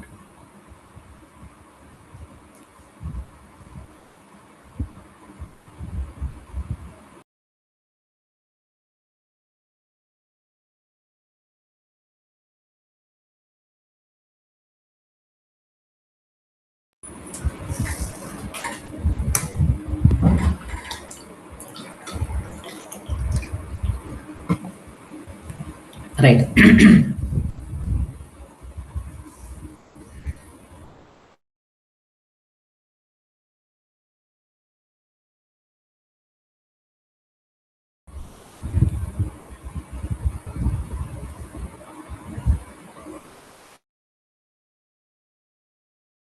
So with the pre-systolic accentuation, so this is it's asking about mitral stenosis. Is a pre-systolic accentuation. This accentuation most closely corresponds to which electrical event? Very, very important thing. Right? So let us discuss about this mitral stenosis. What is happening here? In the mitral stenosis, what is going to happen? Your mitral valve area is reduced. Okay, your mitral valve area is reduced. So what is happening here? The valve will open it cannot open completely. It cannot open completely. So usually you will hear what is called as mid-diastolic murmur. During diastole, the blood has to go from atria to ventricle. So slowly it will go. So you listen murmur to mid-diastolic murmur. So much of blood will get accumulated in the atrium. So blood is getting accumulated in the left atrium. Left atrium, blood is pulled up because actually it's a mitral stenosis. Not so much amount of blood is going into the ventricle. Some amount of blood is left in the left atrium. Now in the left atrium undergoes atrial systole. So it contracts the more pressure. Because of more pressure, now more blood is going into the ventricle. So before this thing, okay, there is during atrial systole, okay, because it contracts, okay, this pooled blood will go into ventricle. Okay, so because of the thing, you have what is called as pre-systolic accentuation of the murmur. Pre-systolic accentuation of murmur. So simple mitral stenosis. So mitral valve is stenosed. So whenever it opens, it cannot open completely. So when it cannot open completely, only less amount of blood will go from atrium to ventricle. So more amount of blood is there in the atrium, it is get pulled up in the atrium. But during atrial systole, atria will contract. Whenever atria is contracting, all the blood will go to the valve into the ventricle. Now more blood is coming, so they will have increased intensity of murmur. That is what is called as accentuation. And when is it happening? Before ventricular systole. So that's called as pre-systolic accentuation. So that's the thing they're saying. So what is the question they're asking? It's a rheumatic heart is mid-diastolic pre-systolic accentuation. Yes, because just before ventricular systole, the atria is contracting, all the blood goes into ventricle and your murmur will increase. That's called pre-systolic accentuation. This accentuation most likely corresponds to which electrical event? It corresponds to atrial depolarization, because of atrial depolarization only, not ventricular depolarization, not ventricular depolarization, not early diastolic failure. Right? So atrial depolarization. Clear? Right. Next question. A patient presents with fatigue and abdominal distension. Fatigue, abdominal distension. JVP shows prominent A waves. ECG shows tall peaked P waves. So which condition best explains both findings? See, let us see the things. So what is the patient is telling about? The patient is telling about right heart failure. Okay. Why? Abdominal distension is that means patient has ascites. JVP showing prominent A waves means JVP is raised. Right. So patient has JVP raised and also abdominal distension. That's a right heart failure. So right heart failure means some right problem, right atrium problem is there. Right. This tricuspid valve is a problem is there, or anything is a problem. Right. ECG shows tall peaked P waves. What does it indicate? This indicates what is called as P pulmonale. Okay, tall peaked P waves means amplitude of the P waves is very high. That means the pressure in the right atrium is very high. The pressure in the right atrium is very high. Right atrium pressure is very high. Okay, and again JVP shows a prominent A waves. What does this indicate? So JVP contains some waves A, C, V, X, Y. A indicates atrial systole. It's a prominent A waves means atrial pressure is very high. Why atrial pressure is very high? That means something abnormal is there beyond atrium. So now in what conditions this atrial pressure is very high? Let's see. So mitral stenosis, mitral is always about left atrium. It's not about right atrium. We are dealing about right atrium. Aortic regurgitation, again left side condition. No. Atrial fibrillation. In atrial fibrillation, there is no atrial contraction at all. There is no A wave or even P wave. So it's not the thing. So only thing is tricuspid stenosis. So let us understand in the tricuspid stenosis what is going to happen. They between right atrium and right ventricle, tricuspid is stenosed. So it is not opening properly. So all the blood is getting pulled up in the right atrium. So right atrial pressure is increased. This right atrial pressure is represented as A wave in JVP. You will have prominent A wave. This right atrial pressure is represented as a P wave in the ECG. There is a prominent P wave. Okay, and patient has a raised JVP, abdominal distension, ascites, and all. So right heart failure. So clear? Very simple. So because of this simple thing, so JVP contains A wave. Okay. Right. A wave, and this X and C, and this is V, and this is Y. Simple things. A wave, and also then comes your C wave, and also V, and also Y. Simple.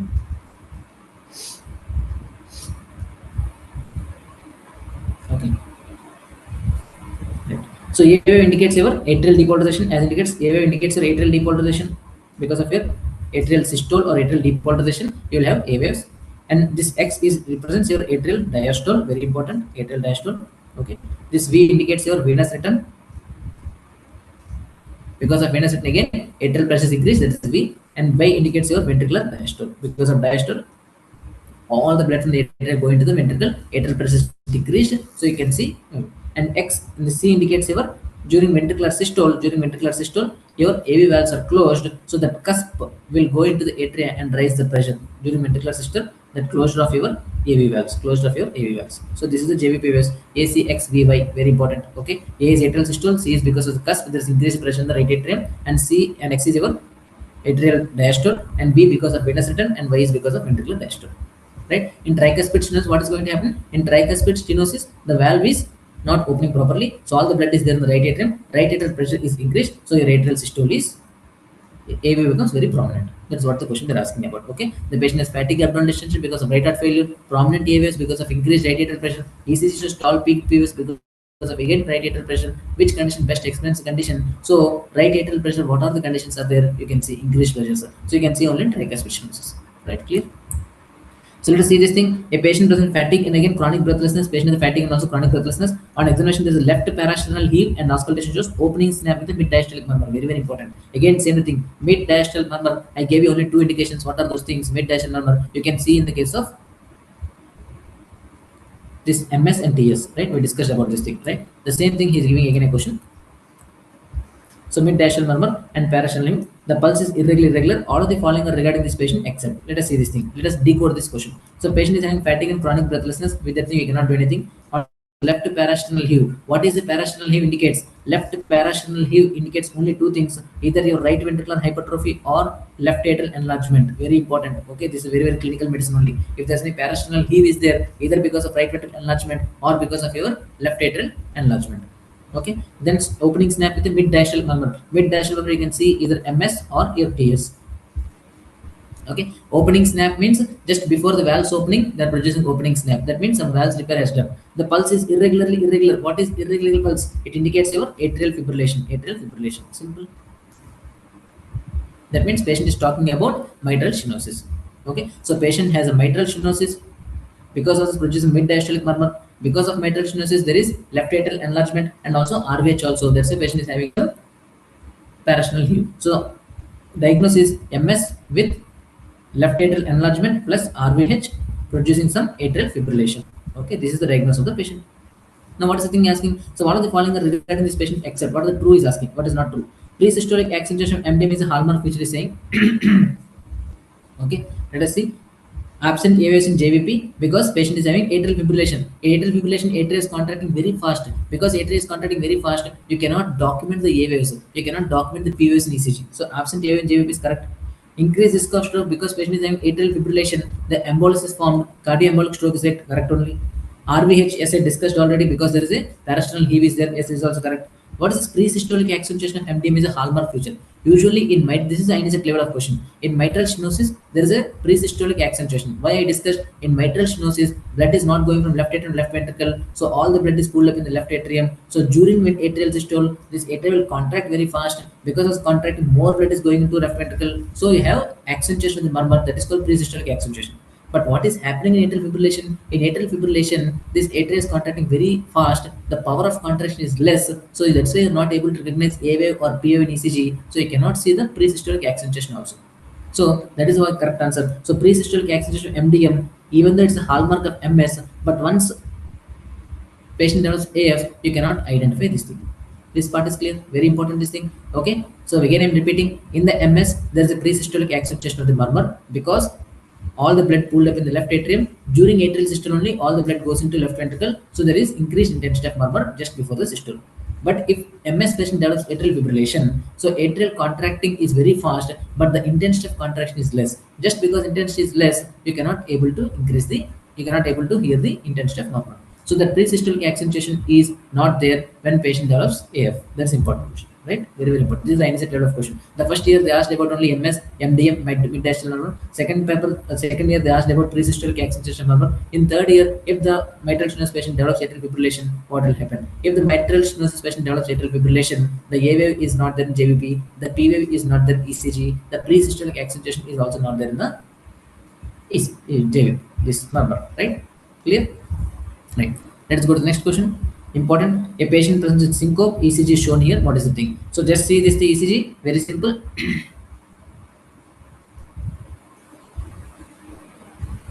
Let us see this ECG. The first ECG is you have to see whether it's tachy or brady. It is tachy or brady. It is a tachycardia because the heart rate is between two RVSs, just only two boxes is there. So roughly 150 beats per minute. It's tachycardia, right? And then you have to see whether it's wide complex or narrow complex. You can see the QRS complex here. The QRS complex is wide. It's opened up. It's a wide complex tachycardia. It's a wide complex tachycardia, right? So wide complex means impulse is traveling through the ventricle. Narrow complex means impulse is coming from the atria through the AV node, through the bundle of his, and through Purkinje fibers.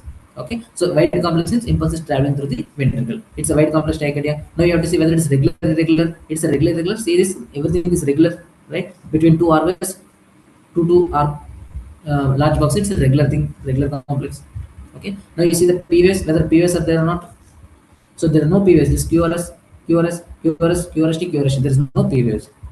Okay, it's a tachycardia, wide complex tachycardia, regular with no PVS. Definitely the diagnosis goes towards ventricular tachycardia. Okay, now ventricular tachycardia, this INICET level again, it's a monomorphic or a polymorphic. So monomorphic means the patient will have all the QRS complex equal in amplitude, in direction, everything. But if you see here, so this is the QRS complex here. This is somewhat length, this is less length, this again less length, this again more length. So QRS complex are differing in the amplitude. So this is called as polymorphic VT. Polymorphic VT. Simple. So diagnosis polymorphic VT. Okay. Now what is the question is asking? What is the most likely diagnosis? Polymorphic VT you see in case of torsadistic points. Okay. So simple thing. If it's a VT, please confirm it's a tachycardia. It's a wide complex, regular tachycardia with no P waves. Very, very important. That's the diagnosis of VT. If it is there, you have to know whether it's monomorphic VT or polymorphic VT. Okay, it's a monomorphic VT. If anything, patient is stable, then you can give Emedron. There's a drug of choice. But if polymorphic patient, you have to give magnesium sulfate. Very, very important. Very, very, very important. These are only for the stable patients. Only for the stable patients. But if patient is unstable, nothing else, you have to give cardioversion. If patient is unstable, you have to give only cardioversion. Simple thing. This is the question they can ask. One time they ask polymorphicity, they can ask about drug used in the polymorphicity, that is magnesium sulfate. Right. Have you discussed already? Right.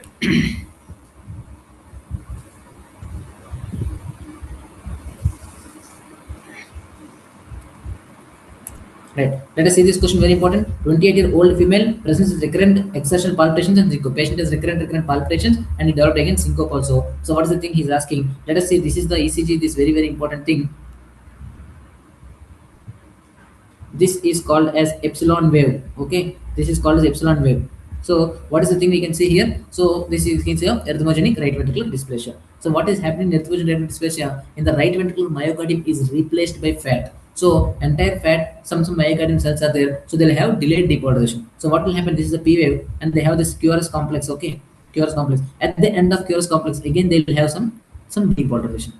Okay, so like that, at the end QRS they have some depolarization. So that is what they're showing here. At the end of QRS complex, they have again one more depolarization. At the end of QRS, again they have one depolarization. Again we have one depolarization. So at the end of QRS complex, there is again one depolarization. That is what is called as this epsilon wave. Usually see in case of V1 to V3. Okay, and like similar like just RBV like pattern, but not a typical RBV, and T inversions in V1 to V3. And also epsilon wave. What is this epsilon wave? This epsilon wave is the delayed depolarization you see at the end of QRS complex, right? Exactly, we see at the end of the QRS complex only you can see this depolarization, right? So that is what's called epsilon wave. That's characteristic of erythmogenic right ventricular hyperdysplasia. And again, you have to know about the other options also, because today's options are tomorrow's questions, right? So Brugada syndrome, what will you see in Brugada syndrome? Especially this is also cause of one of the early cause of the one of the cause of early cardiac death, especially in V1 to V3. You can see ST elevations coving, like for example, this is the P and this is the QRS complex. You will have ST coving elevations. Okay, P QRS ST coving elevations. Okay, so this type of coving is seen V1 to V3. Okay, but what is epsilon? At the end of QRS complex, small deflection, that's called epsilon waves, and along with T inversions are there. But what is Brugada? You will have coving complexes. Okay, and hypertrophic cardiomyopathy, you will have LVH with strain pattern. Right, simple. Right. Right. The next comes the other ECG. A patient presents emergency with complaints of chest discomfort and palpitations. Right. ECG reveals findings shown which are the following is the most suitable agent for prevention of these attacks. Okay. Let us see what is this thing. Let me zoom it.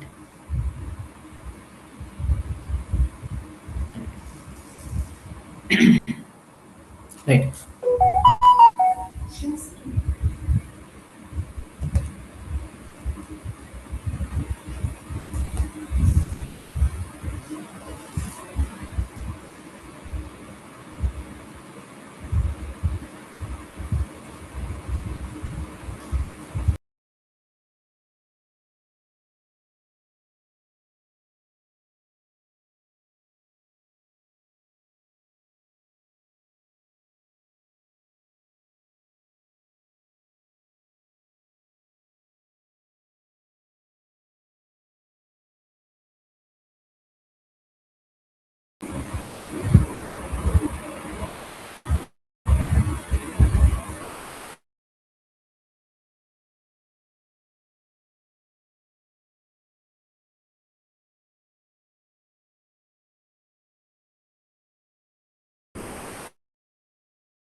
Yes, Dr. Shamsi.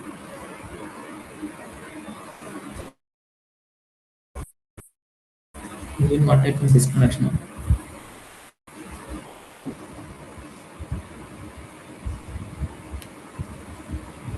So very much sorry for the technical glitches. We discussed the CCG everything, right? Erythropoietin platelet dysplasia, and then comes out again a patient present emergency complaints of chest discomfort and palpitation. ECG reveals findings shown. Which of the following is the most suitable agent for prevention of these attacks? First of all, you have to know what is ECG. Again, you see this thing. It's a tachycardia or bradycardia.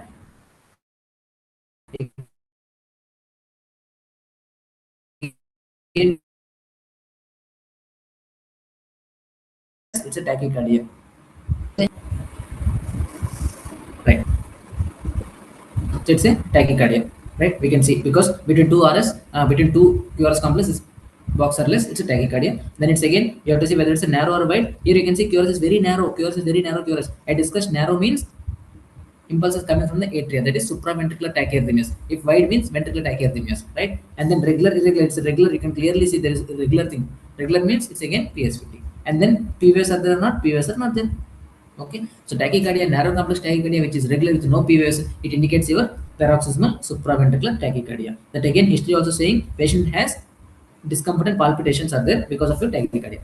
Then what is the finding that is seen here? This is the finding that is seen here, that PVS are submerged in the QRS complex here. So what is happening in PSVT? So here AV node is the focus. It is stimulating and sending impulses to atria and ventricle simultaneously. Because atria and ventricle contracting simultaneously, you cannot see the P wave, but sometimes P wave can be submerged in the QRS complex, like this image shown here. Okay, that is what is called PSVT characteristic. So what is the treatment of PSVT? You have to give IV adenosine. But what is the examiner asking? It is suitable agent for prevention of these attacks. For prevention, the drug is oral verapamil. That's very, very important, right? So this is the thing they're saying. So this is your PSVT. Simple. It's a narrow complex tachycardia with uh, no PVS, and regular. This is the diagnosis of PSVT. So once you diagnose PSVT, what is going to happen? Treatment is drug of choice for everything is adenosine, IV adenosine. But for the prevention, what you're using is oral verapamil. Again, oral verapamil. Very, very important. It's a calcium channel blocker. Oral verapamil. So the answer is asking about preventive medicine. Right.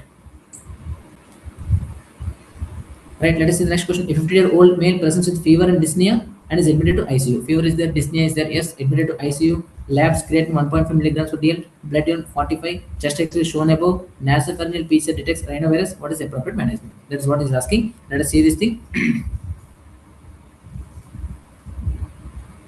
Right. Okay, so what is this thing? We'll see. So patient is asking about fever and dyspnea. Patient is discussing about some pneumonia. Yes, okay, we understood. So creatinine 1.5, burn is 45. Okay, chest X-ray thing. What is chest X-ray showing? If we see the chest X-ray, so this is the right lung, this is the left lung. In the right lung, this is called a patch. This is a patch. There is a patch. There is a patch. Okay, and nasopharyngeal PCR it is random. This is where examiner is confusing you. So there's a patch is there. This patch specifically involves your lobar pneumonia or lobular pneumonia, which you see in the case of bacterial infections. Okay, bacterial infections. Okay, but okay, patient has nasopharyngeal PCR rhinovirus positive. That means he has a viral infection. Superimposed bacterial infection has happened because you are seeing a patch. So what is appropriate management? So it's not supportive care only. You have to give ceftriaxone plus azithromycin, because for community acquired pneumonia, what is the treatment choice? One is your beta-lactam antibiotics plus macrolide. This is important combination for your community acquired pneumonia. So beta-lactam antibiotic is ceftriaxone or augmentin or anything. Macrolide is azithromycin, definitely. So answer is ceftriaxone, azithromycin. So the same question they asked without showing any X-ray. The patient has some pneumonia, nasopharyngeal PCR says rhinovirus positive. It's a viral pneumonia. You no need to treat anything. Your antibiotics. Just give only this supportive treatment. But here they gave an X-ray which showed some patch. Okay, that patch indicates lobar pneumonia. That patch indicates the bacterial pneumonia. Okay, viral pneumonia don't have any patch. They have some interstitial infiltrates and all. So that's why it is not viral pneumonia itself. It has concurrent secondary bacterial infection. So at that time you have to definitely give what is called antibiotics also along with supportive care. So answer will be ceftriaxone plus azithromycin, because in community acquired pneumonia what you are giving is your beta-lactam antibiotic plus macrolide. Very important, right? Right. That's what discussed. And 65-year-old man was brought to after a fall. Okay, he has a fever and confusion. See, this is very tricky question again here. Okay, so what is the thing here? Patient was brought after a fall. Suddenly, patient had a fall and he came to the casualty. He has a fever and confusion. Fever is there, confusion is there. On examination, had a cough with rails is there. Yes, very good. The patient has also tachypnea. So what is the thing here? Again, the patient is asking about examiner asking about pneumonia only. The patient has a fever is there, right? Okay. The patient had a cough with rails like crepitations are there. So usually goes towards the pneumonia. Now, what is the thing? So important thing is in the pneumonia treatment, you have a score called as CURB score. What is called as CURB 65 score to ascertain the severity of the pneumonia. So what is CURB 65 score? This CURB 65 is very important. So patient has a confusion, okay, and patient has uremia, and patient respiratory rate is more than or equal to 30, and patient blood pressure is less than 90. Systolic blood pressure is less than 90. If this and age is more than 65, age is more than 65. This is the curve 65 entitlements. If the curve 65 is 0, 1 or 2. Okay. If 0 and all nothing to do, if 1, okay, you will do the outpatient management only. I mean, okay, and 2 ICU management. 2 is ICU, 1 is ward management, and it's OP discharge. So this is the severity of pneumonia, and you are treating the patient based upon the severity of pneumonia. If it is 0 is there, you are just giving OPD discharge only. If it is 1 is there, you are giving ward management, and it is 2 is there, you are going for the ICU management. Okay, so now let us see what is the examiner asking about. The patient has a fever, cough and rales. Yes, pneumonia is confirmed. You have to know CURB 65 score. Patient is 65 years. Yes, 65 years is one score is there. Okay. Right. So it's 0 to 1, it's 2 and 3. 0 to 1 you have OP discharge, 1 is ward and 3 is ICU admission. Okay. Then comes to this thing, 65 years is 1 point, and again patient has a confusion. Yes, patient has a confusion. Again, one more point is there. Okay, and patient is a tachypnea is there. Tachypnea, but he didn't mention what is the respiratory rate, more than or equal to 30 or something. So just tachypnea is there. Maybe you can consider the point or may not even consider. This is a point. 3 points are there. So 3 points definitely you can go for the admission and IC management. So admitted IV ceftriaxone is the answer. But this giving this thing, but it's not an answer. This answer should be the admit and give IV ceftriaxone, because again community acquired pneumonia, beta-lactam antibiotics plus macrolide. So simple thing for the practical purpose, I'm saying if any patient in a question has come of pneumonia, please apply the CURB score. If the CURB score is more than or equal to, you are admitting and treating the patient. Okay, if it is less, then you can go for the ward discharge. But here the patient is having age of 65 years, right? And patient is having what is called confusion is there, 2 points already covered, and tachypnea is there. Because of tachypnea, maybe more than 30, that was third point. So you can definitely admit and give IV ceftriaxone is the answer. You cannot treat at home and give oral augmentation. Right here, and we discuss treatment regimens for community acquired pneumonia. Definitely you have to give beta-lactam antibiotic, that is your augmentin or ceftriaxone, that is amoxiclav or ceftriaxone, and plus macrolide, that is your azithromycin or clarithromycin. Okay, very important. Beta-lactam plus macrolide, very important. There is a combination for community acquired pneumonia. Now let us see this thing. A 34-year woman. Let me zoom this thing. Right. So 34-year-old woman presents dyspnea and palpitations. ECG is shown below. Which of the following statements true regarding the condition? First, identify the ECG. Whether tachy or bradycardia. Yes, it's a tachycardia. Yes, we can ascertain this. Narrow complex. Yes, narrow complex. Narrow complex indicates supraventricular tachyarrhythmias. Right. Then, whether regular, irregular. Here you can see irregular. Here is only 2 boxes are there. Here some 3 boxes. Here some 4 boxes are there. So it's an irregular rhythm. Irregular tachycardia. We can know, right? Diagnosis. What is PVF? PVS are not there. So diagnosis atrial fibrillation. Atrial fibrillation. Simple. So which are the following statements true regarding the condition? Let us see what are the options. Synchronized cardioversion required in all cases. No. In atrial fibrillation, if the patient is unstable only, if patient is unstable, you are going for the cardioversion. If patient is stable, you are going for the medical therapy. So this is wrong.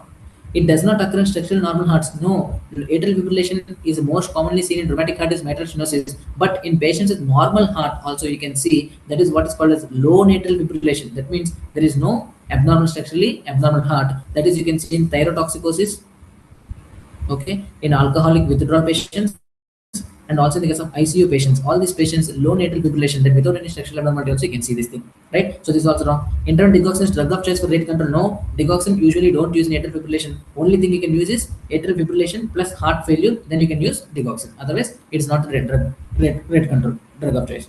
And difference between pulse rate and heart rate is relevant. Yes, this is the important thing because it's what is called as apex pulse deficit. Apex pulse deficit.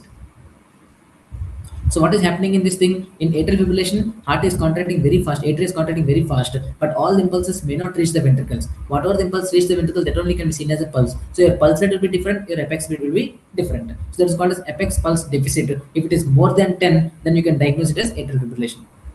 So answer is this one. Okay, clear? Right.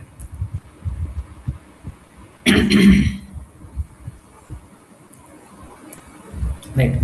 So important thing, this thing. Important in this thing, AF atrial fibrillation. Once you diagnose, it's a narrow, very important. Definitely one AF question is there, narrow, irregular, with no P waves. Very important. With no P waves. Okay. So once you diagnose atrial fibrillation, so what you have to do is how to treat the patient. So treat the patient if patient is unstable. If patient is unstable. Unstable means patient is having some shock, patient is having some low BP, patient is having some acute pulmonary edema. Nothing to do, you have to give only shock, cardioversion only. Electrical cardioversion, that is your shock. Okay, but if a patient is stable, then what you have to do, you have to follow a protocol called as RACE protocol. RACE protocol. Okay, RACE protocol is your rate control. First is the rate control.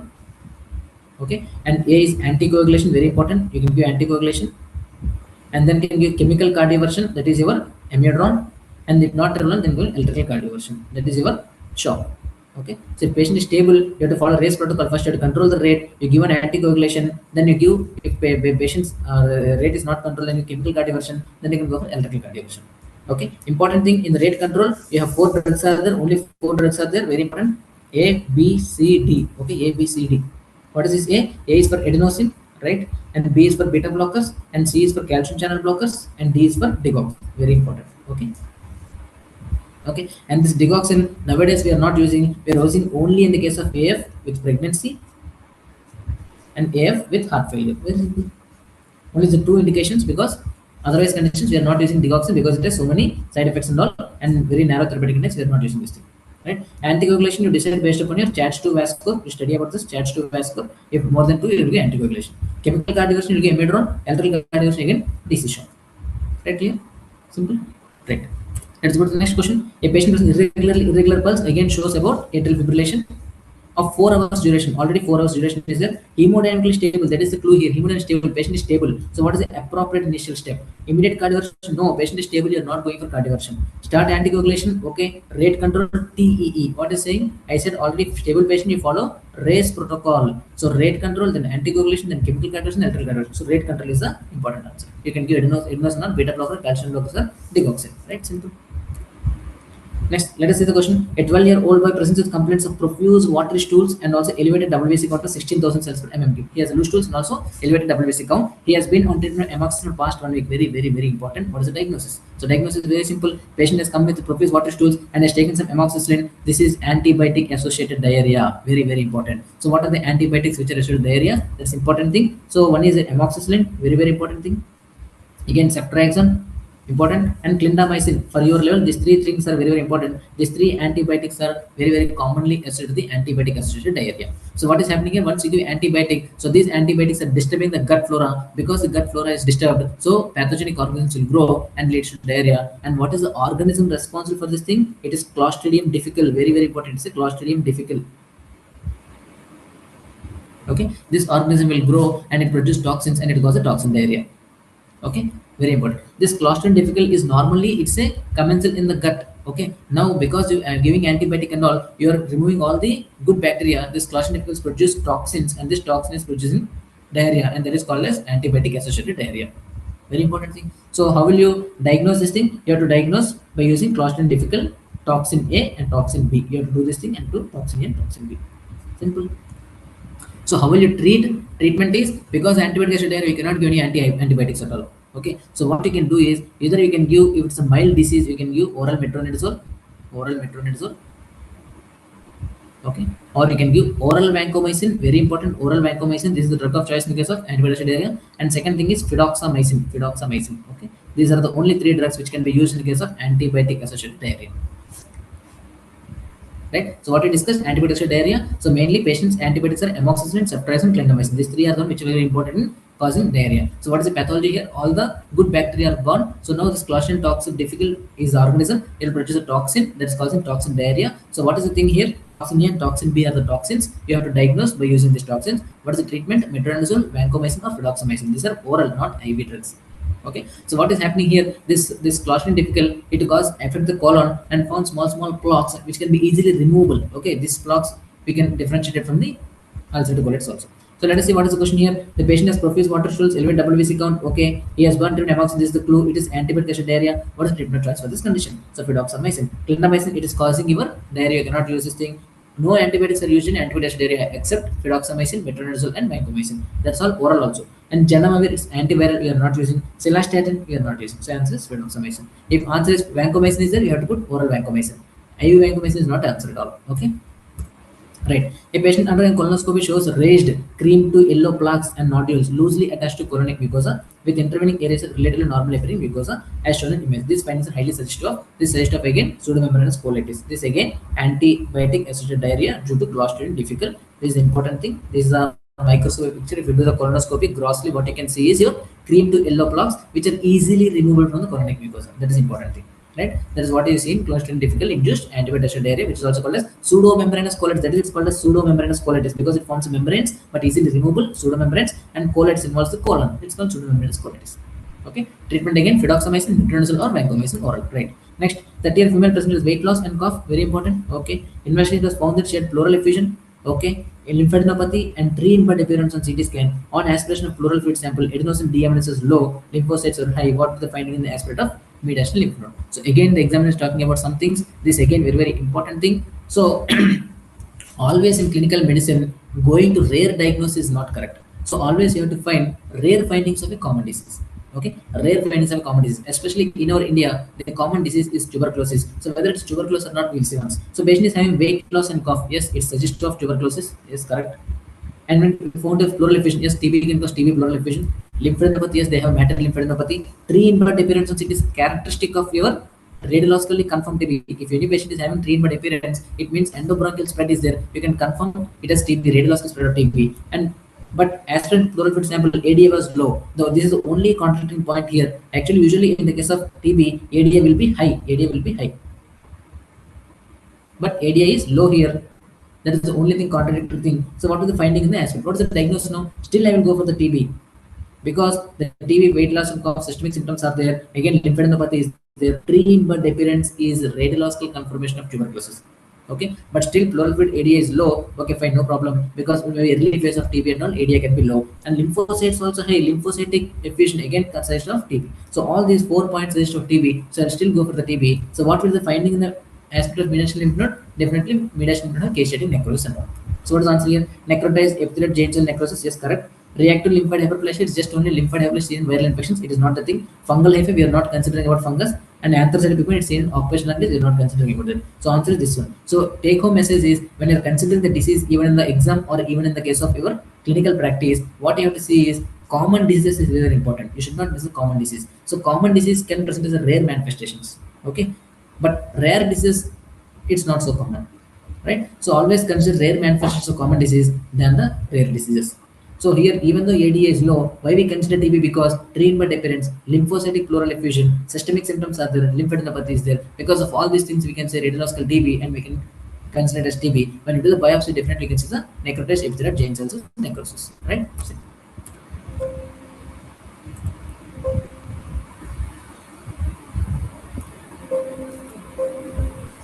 Sorry, 1 minute.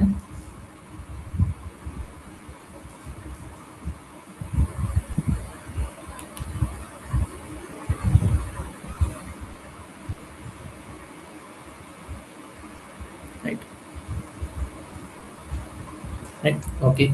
Let's go to the next question. A 36-year-old man with known human immunodeficiency, HIV infection, present including low-grade fever, chronic cough, and occasional hemoptysis for 3 months. He has significant weight loss. Okay. Again, HIV patient came with low-grade fever, chronic cough, occasional hemoptysis. Every time saying common diseases again TB. Definitely in HIV patients, most common opportunity is TB only. That is why you will screen for the TB. Here again, he has significant weight loss also. Here weight loss is there, chronic cough is there. Okay. Hemoptysis is there, fevers, everything is there, everything suggests of TB only. But X-ray was done. What is done here? Here in X-ray showing some apical. This is a cavitated lesion. Apical cavitated lesion is there. Okay, so let us see what is saying. Which of the following statements regarding this condition are correct? Lesion most commonly involves apical and posterior segments of upper lobe. Yes, TB always involves apical and posterior segments. And cavitation is more frequently seen in patients with preserved immunity compared to advanced immunosuppression.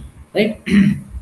Yes, it is also correct. The important thing in the case of why cavitation is formed in the TB, all your T cells, all your this macrophages and all, they form a granuloma, caseating granuloma. Slowly, this caseating granuloma it liquefies and it will erode, then forms a cavity. So when we'll see, even if patient's immunity is better only, then only T cells will react, macrophages will react, and they form a cavity. But patient is immunodeficient like HIV, you cannot see the cavity. So this answer is correct. Cavitation is more frequently seen in patients with preserved immunity when compared to the advanced immunosuppression. Because immunity is there, that's why T cells are reacting, that's why they're forming caseating granuloma, that is connected to cavity. If there is no immunity, there is no T cells, then there is no cavity formation. Especially in immunosuppression like HIV with TB, there is no cavity and all. But normal young adults, if they get TB, definitely have a cavity. And presence of intracavitary mobile mass with air crescent sign is characteristic of same pathology. No, this is characteristic of aspergilloma. This air crescent sign. So again, I am saying this year they gave this option. Next year they will give definitely question about aspergilloma. So presence of intracavitary mobile mass with air crescent sign is characteristic of your aspergilloma, not the TB. So incorrect is this one. Right? Correct are 1 and 2. Right. Next. In the treatment of tuberculosis, which scenario is an appropriate indication for using a shorter MDR-TB and rifampicin-resistant TB? Okay, I'm not discussing this thing actually. So in the case of TB treatment, you have very important thing. So drug-sensitive TB treatment, you have to remember 2 HRJD plus 4 HRE. And in the case of drug-resistant TB, you have to know what is your multi-drug resistant, what is pre-XDR resistant, and what is extensive drug-resistant TB. Okay, in the extensive drug resistant TB, you have 2 regimens. One is short oral regimen, another is long oral regimen.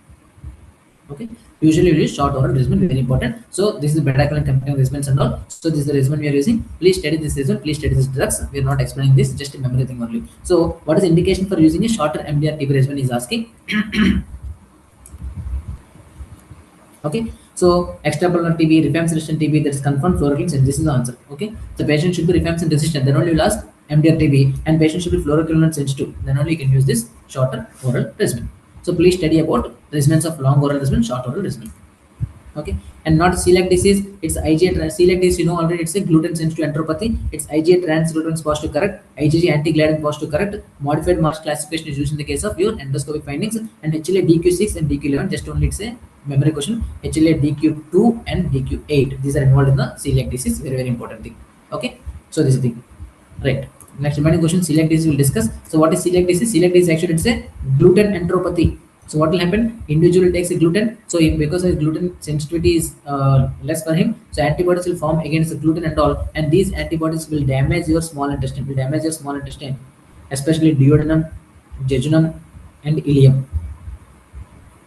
So characteristically, microscopically, you will see villus atrophy, and crypt hyperplasia. Very important this thing, these two are. So villus atrophy, crypt hyperplasia. If you want to diagnose, you can see diagnosing tissue transglutaminase antibody IgA, and anti-gliadin antibody, okay, and anti-endomycin antibody. These are the 3 antibodies you can see in the case of celiac disease. Tissue transglutaminase IgA antibody, anti-gliadin antibody, anti-endomycin antibody. So what is the treatment?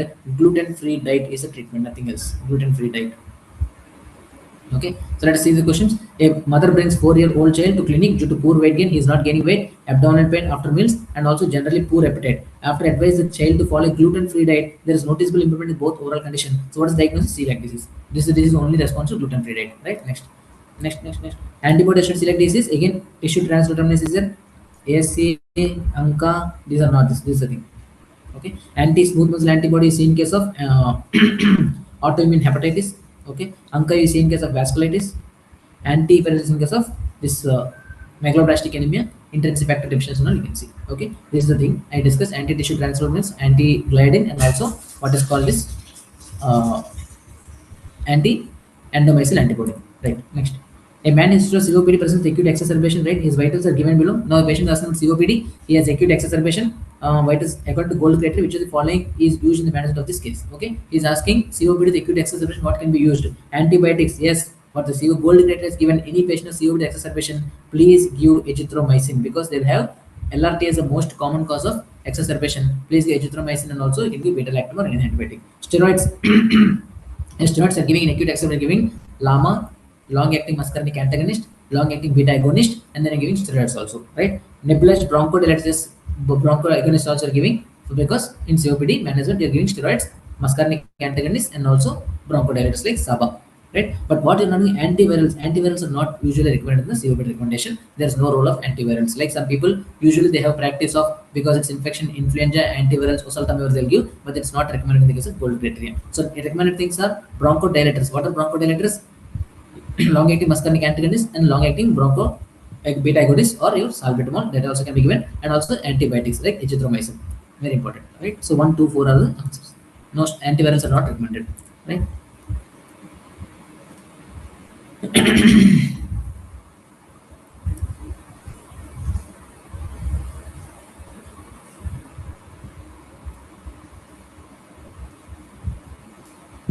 Right. Right. So what is this thing? A 48-year-old man presents progressive shortness of breath. What is progressive shortness of breath? Slowly he's going on, and dry cough. It includes ILD. It indicates ILD. And for the past 6 months, is there subacute chronic course? HRCT chest is given. What you can see, HRCT chest, both this anterior is involved, posterior is involved. Okay, entirely involved. This is entirely involved. So all of the following are true of this condition. So whenever you see this thing, entire lung HRCT is involved. This is non-specific interstitial pneumonia.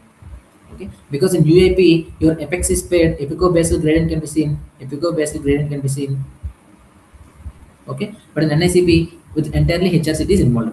Okay, so this is the findings of non-specific interstitial pneumonia. Now what are things are asking? Uninsulated coarse crackles are heard. Yes, in ILD you will see uninsulated coarse crackles, and both pneumococcal influenza vaccines are advised for patient. Yes, any ILD patient or any COPD patient or any bronchial asthma patients, you have to give your pneumococcal and influenza vaccines. Yes, and rheumatoid arthritis is as a NSIP, but only thing is honeycombing with reticular markings is seen in case of usual interstitial pneumonia, not in case of NSIP. Okay, very important. So this is the answer.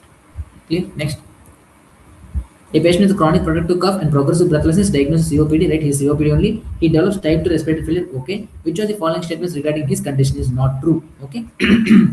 So let us see. COPD includes two things. One is chronic bronchitis. Other is emphysema. Very important. COPD includes chronic bronchitis. Other is emphysema. Okay.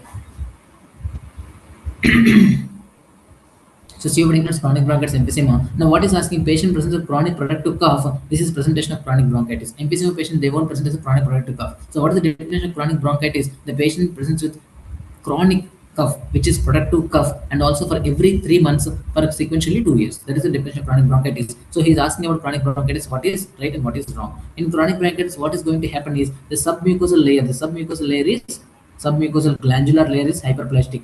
Submucosal glandular layer is hyperplasia. Because of this thing, patient has more amount of secretions. That's why he's having productive cough. And this thing you will measure by Reed's index. What is Reed's index? The submucosal layer by the mucosal layer, the ratio will see. This ratio will be more in the case of chronic bronchitis. It's called Reed's index. So which of the following regarding is not true? Is asking bronchial wall inflammation is characteristic finding. Yes, I said submucosal hyperplasia you will see. Right? Increased Reed index. Yes, you can see. Lung compliance is decreased. Lung compliance is decreased is a pattern of restrictive lung disease, but not the obstructive lung disease. In obstructive lung disease, lung compliance will be increased. So this is the wrong answer. FUMB FVC is 7 less than 7, correct. FUMB FVC less than 0.7 is indicator of obstructive lung disease, correct. This is also correct. So lung compliance decrease is a point of restrictive lung disease, but not the obstructive lung disease. Right. Let us see again. A 60-year-old man is biopsy proven usual interstitial pneumonia. He has UIP and doesn't progress exceptional dyspnea. In spite of anti-fibroid therapy, his disease worsens over 2 years. So they gave anti-fibroid therapy like nintedanib and pyrifinidone, but his disease worsens after 2 years. He developed severe hypoxemia, reduced DLCO also. Okay, he has UIP. You are giving anti-fibroid therapy, but still patient has developed disease progression, and patient developed type respiratory failure and also reduced DLCO and requires long-term oxygen therapy. Okay, eventually he dies following worsening gas exchange. So what is the most common terminal event in this condition? So what is the terminal event in this condition? So UAB, what is going to happen? The lungs are getting fibrous. Slowly there is lung parenchyma is completely gone, only fibroid tissue is there. Okay, so because lung parenchyma is gone, only fibroid tissue is there, the patient unable to exchange gases and patient ultimately lead to respiratory failure and die. So what is general event is here? Respiratory failure. So pulmonary hypertension is not pulmonary hypertension. Patient is not dying of pulmonary hypertension. Patient is dying because of a lung abnormality. Lung tissue is entirely replaced by fibrosis. So he cannot exchange gases. So he died of respiratory failure. It's not lung cancer. It's not aspiration pneumonia. Clear? Right. Next, let us see the next question.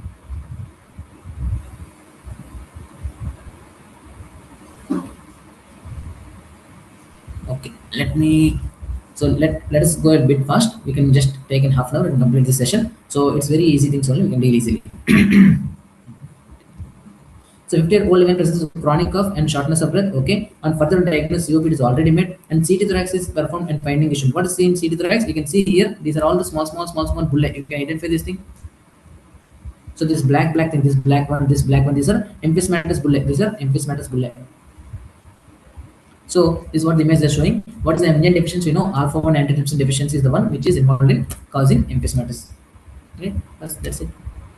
Then come match the following these characteristic features. This again just only normal mnemonic thing, normal memory thing. Don't need to explain. So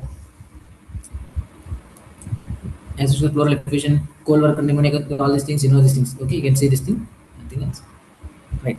A patient with suspected viral myocarditis, very important, undergoes evaluation. So patient has come, you are thinking of viral myocarditis, you are seeing evaluation. He is asymptomatic, patient asymptomatic, but has abnormal investigations. Which of the following is least likely in subclinical myocarditis? INICET exam is always about a common sense. It's not about a great knowledge, it's just a common sense. He is asking about subclinical myocarditis. What is subclinical myocarditis? Patient don't have any symptoms, patient don't have any abnormality, but when you screen, imaging results are abnormal. The investigations are abnormal, but patient don't have any symptoms. See, elevated troponin, yes, cardiac markers can be elevated in myocarditis. Reduced LVF, yes, it can reduce in myocarditis. Regional valve motion abnormality, you can see. Palpitations, he's subclinical, there are no symptoms only. Why he has palpitations? Patient itself saying he is subclinical, there are no symptoms. So palpitations will never see in subclinical myocarditis. So patient will be completely normal, but only on imaging, only on some doing markers, you will find the myocarditis. So answer is palpitations. Right, next.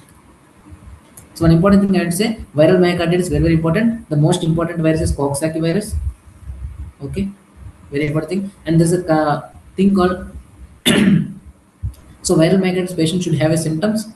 Okay, and some abnormality. Definitely like in visual echo, you can see reduced ejection fraction. Okay, or you can see what is called as this elevated troponin markers, or you can see regional wall motion abnormality. Anything can be seen. Okay, but these are all probable only. But completely confirmed diagnosis is only myocardial biopsy, which contains inflammatory infiltrate with lymphocytes, and this is called as Dallas criteria. Very important, Dallas criteria. So what is Dallas criteria? Dallas criteria is one viral myocarditis which can be diagnosed by endomyocardial biopsy, which shows lymphocytic infiltrate. That is one Dallas criteria. Today they ask for viral myocarditis, tomorrow they can ask Dallas criteria. So Dallas criteria is used to diagnose viral myocarditis, but you are not doing in case of any live patient. After the patient died, if you do the biopsy, then you can see this lymphocytic infiltrate in the myocardial cells. Then you can say it is a viral confirmed diagnosis by myocardial biopsy, but you are not doing any myocardial biopsy. Okay, right. A patient ignores left side of body. What is the indication? Ignores left side of body means his left side is not ignored. What is it mean? It's called hemi-neglect. It is hemi-neglect. He is neglecting the half of the body. Left hemi-neglect. And omits the left half while drawing a clock. When drawing a clock, he is only drawing right side. Left side is not writing. That means left side what is happening is not able to understand. Then what is the thing? This hemi-neglect. This is the feature of parietal lobe. Okay, the right parietal lobe lesion. Right parietal lobe lesion. Very important. Okay, so that's the thing. Answer is right parietal cortex. Why it's not left posterior? Left is cause right hemi-neglect. Okay, it's always contralateral. Right will cause left hemi-neglect. Right, correct. Left motor cortex will cause weakness. Right motor cortex will cause weakness only. So answer is right posterior parietal cortex. Simple thing. Right. Next, let's go.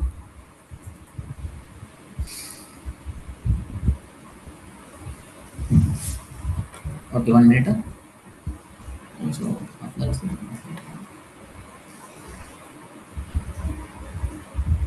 Right. An elderly patient is brought with progressive memory impairment over 6 months. See this thing, progressive memory impairment 6 months. On examination also the gait instability and urinary incontinence. What is talking about? Urinary incontinence, gait instability. Yes, it is normal pressure hydrocephalus. Okay, we'll discuss about this thing. MRI brain shows ventriculomegaly out of proportion to cortical atrophy. Which of the following is the most appropriate next step? Let us discuss about normal hydrocephalus. So what is the triad? This triad is called Hakim triad. Very important, Hakim's triad. So what is going to happen in normal pressure hydrocephalus? There is a ventriculomegaly is there. Ventricles are slowly, they're enlarging. Once ventricles are enlarging, what is going to happen? They have a triad. One is subcortical dementia. Subcortical dementia, very important. It's one of the important cause of dementia, and it's one of the reversible cause of dementia. Okay, and second is lower limb spastic paralysis. Lower limb spastic paralysis, very important. And other is urinary incontinence, because the medial part of the ACA territory, that is medial part of the frontal lobe, is involved more. So that's you will have urinary incontinence and also your lower limb spastic paralysis. This is what's called as Hakim's triad. Cortical dementia, lower limb spastic, urinary incontinence, that you can see in case of normal hydrocephalus. How will you diagnose? You can diagnose in the case of CT scan or MRI, where you will see the ventriculomegaly. Very important, ventriculomegaly. Okay, so what you can do, treatment is always you have to remove that hydrocephalus. How you can remove the hydrocephalus? You have to do drain, or you can do VP shunt. Very important, you can do VP shunt. Simple, right? This is the thing. So discuss about progressive memory impairment 6 months, gait stability, and urinary incontinence. It's a triad of Hakim's triad. MRI brain shows ventriculomegaly, right? Which was following is the most appropriate next step, considering this potentially reversible cause of dementia. It's the reversible cause of dementia. Again, this time they ask this line. They'll definitely single line they can ask. One of the important cause of reversible cause of dementia is NPH. Okay, start donepezil, no, it's only in Alzheimer's disease, it's not seen in NPH. Levodopa, it's in Parkinson's, it's not a Parkinson disease. And start memantine also dimension not you're using, and high volume lumbar puncture. If you do lumbar puncture, this hydrocephalus will decrease, then patient's gait can be improved. Okay, and one more important thing, the gait that can be seen because of the spastic paralysis is called magnetic gait. Very important question again. Magnetic gait is seen in NPH. Right? Okay. Next, let us see the next question. So during reflexation, the patient is asked to be in position shown. What is the position? This is called Gendrasic maneuver. Gendrasic maneuver. So what we are doing here, and the examiner is doing reflexes, the patient will be focused on that. So in order to divert his focus, we are asking him to hold the hands and press against each other. That's called Gendrasic maneuver. But one more next type of question they can ask, when they're checking for the upper limbs, how will you do Gendrasic maneuver? You have to divert the, you have to ask the patient to clench the teeth. Okay, that's it, simple. So this test is called Gendrasic maneuver. Okay, so for this is useful for doing lower limb reflexes to divert the attention of the patient, but for upper limb reflexes, you can do what is called as clenching of the teeth. Very important, clenching the teeth. Okay, let's see the next question. A 28-year-old man with hyperthyroidism is started on drugs that acts as GS protein coupled receptor pathway, leading to intracellular increase in cyclic AMP. Nothing is there. I already told yesterday. So GS protein they'll stimulate what is called as adenyl cyclase.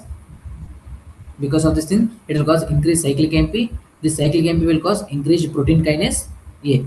This is the protein kinase A, and it leads to this thing. Yesterday we discussed about ADH and V2 receptors. V2 is a GS coupled receptor. It will stimulate adenyl cyclase. So cyclic AMP is there. Protein kinase, it will insert aquaporin 2 channels. So this is the answer. Okay.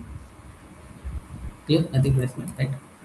So a 45-year-old man presents with vomiting and diarrhea for 3 days, right? Serum potassium is 2.8 because of diarrhea. Hypokalemia. He has hypokalemia.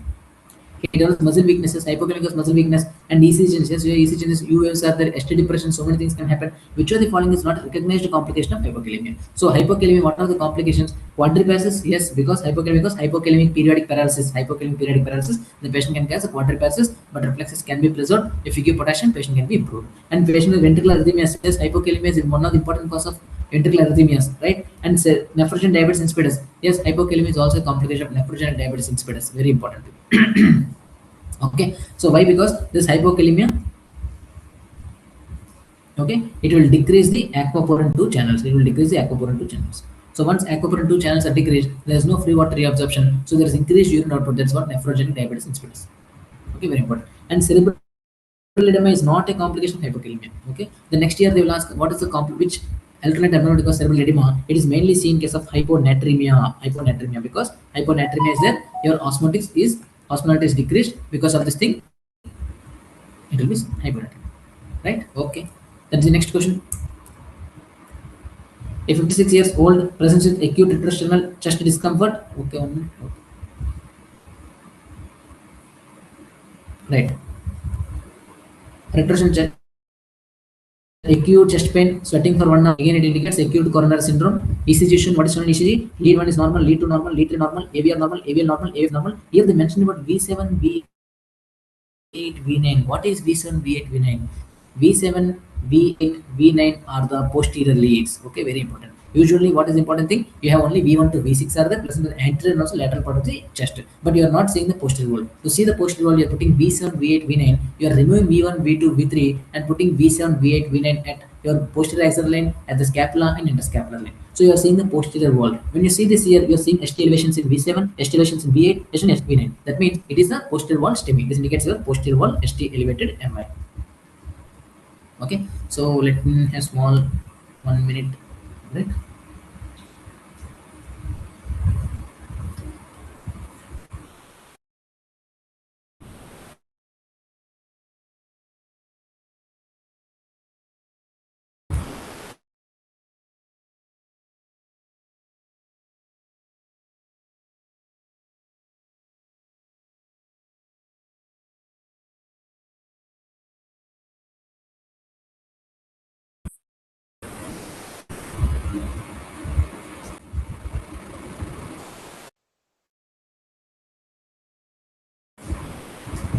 Right,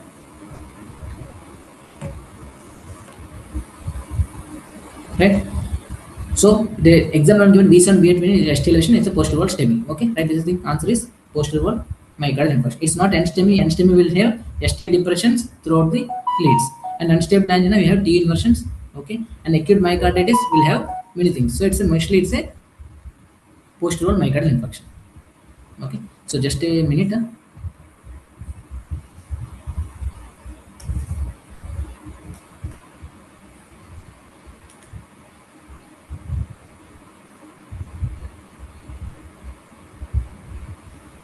Just a minute. Uh,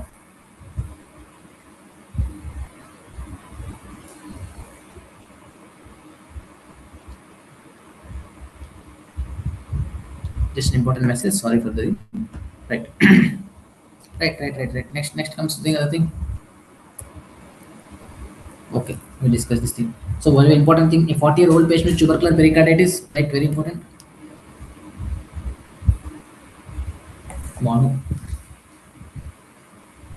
mono, mono. Right. So 40-year-old patient with tubercular pericarditis presents with hypotension, raised JVP, and dyspnea. What is this thing? He already given tubercular pericarditis, hypotension, raised JVP. It's about cardiac tamponade. What is the condition? Cardiac tamponade produces what is called as Beck's triad. What is Beck's triad? So produce what? Hypotension, raised JVP, and muffled heart sounds. Muffled heart sounds. That is important words. Beck's triad. Okay. And echocardiography. If you see the echocardiography, so this part is your left atrium. This is your left atrium. This is right atrium. LARA, and between is your septum. Okay. This is left ventricle. Okay. And this is your this thing. If you see this white line is your pericardium. Okay. If you see here between the pericardium and the ventricle, there is a black thing. That is your effusion. This is your pericardial effusion. This is your pericardial effusion. So it is collapse in the right ventricle. It is collapse in the right ventricle. Because of this thing, patient has a JVP and all. Okay, so this is the condition of typical cardiac tamponade, where the patient is a Beck's triad, hypotension, raised JVP, and also muffled heart sounds. There is a right ventricular diastolic collapse because pericardial effusion is there. It is collapse in the right ventricle. So right ventricle is unable to expand during diastole because pericardial effusion is there, collapse in the right ventricle. So patient will have JVP. So what are the conditions which are following is not expected in this condition? Muffled heart sound, yes, it's part of this thing. And pulsus paradoxus, pulsus paradoxus is decrease in the blood pressure of more than 10 mmHg during inspiration. That you can see in the case of pulsus paradoxus. That is it. Oh, this thing. Consider cardiac tamponade, consider pericarditis. And diastolic collapse of cardiac chambers, that you can see, that's what you're seeing in echocardiography. And loud first heart sound you won't see. This is in case of mitral stenosis, but you can't see in cardiac tamponade. So answer is loud first heart sound. Right? Next, second thing. A 50-year-old chronic alcoholic presents with severe memory impairment fabricates stories. Again, chronic alcoholic memory impairment, Wernicke encephalopathy, or this thing. Fabricates stories and question. Neurological shows no ocular findings. Which of the following is not a feature of Korsakoff syndrome? Okay. One important thing again, any alcoholic patient, memory impairment, Wernicke's encephalopathy. So all Wernicke's encephalopathy, they will have mnemonic as GOA, that is global confusion. Global confusion, they are completely confused. Ophthalmoplegia, very important, ophthalmoplegia, and again what is called as ataxia. These are the three important things. Along with this thing, they have some antegrade amnesia, and because of amnesia, and they will speak irrelevant talks. That is what's called confabulations. That is called confabulations. If those two are, that's called Korsakoff syndrome. Korsakoff syndrome. Okay. One more important thing is that which structures affected? Usually mammillary bodies and thalamus are the affected. Mammillary bodies and thalamus are affected. So what is the treatment? Treatment is always go for the giving thiamine. You can give thiamine. Okay. You can give high dose thiamine 500 mg. Simple. So that's what, which of the following is not which Korsakoff? Anterior amnesia correct. Confabulation correct. Polyneuropathy no. Ophthalmoplegia is a correct. This is the answer. So alcohol can cause polyneuropathy, but it is not a part of Korsakoff syndrome. Right? Next question. Let us go to the next question. So 47-year-old patient is diagnosed native valve infective endocarditis due to Enterococcus species. He has a documented history of anaphylaxis incident. Which of the following is the most appropriate antibiotic regimen? Enterococcus always drug of choice is vancomycin. Drug of choice is vancomycin. If vancomycin resistant Enterococcus is there, then you can go for the linezolid. You can give. Okay. So drug is Enterococcus vancomycin based therapy. And anyone is given as anaphylaxis to penicillin, you can give piperacillin, you can give ceftriaxone, you can have so answer is vancomycin. Right? Simple. Very next. A 58-year-old woman presents with new onset, very important. New onset headache. Patient is new onset headache after 58 years. Okay. The clinician evaluates secondary cause. I want to see what is the secondary cause. Any raised ACT is there? Any space occupying lesion is there? Which of the following features will be considered least concerning for secondary cause? So localized scalp tenderness temporal region. Yes. If patient is any came with second headache and all. If I want to know any secondary cause is there? If patient is saying localized scalp tenderness or temporal region, yes, it can be brain injury is there, like trauma to the brain. It's secondary cause. Yes, I can consider. Okay, and then first episode occurring after age 50. Till now he has never got headache. Suddenly after 50 years he got headache, means something definitely some secondary lesion is there. Like primary headache is like migraine, 10-step headache. You can see before 50 years only. Yes, again is there. And history of cocaine use. Yes, cocaine use also is a important part of secondary headache. And gradual progression of 2 weeks without neural deficit. The patient came to OPD, gradually a headache is there, but he has no any neurological deficit is there. So definitely I won't consider this some secondary like raised ACT or anything, right? So this is the thing. So important thing is secondary headache means any raised ACT features are there or any dangerous signs are there. So right, so gradual progression to without neural deficit we won't consider as a seeing raised ACT.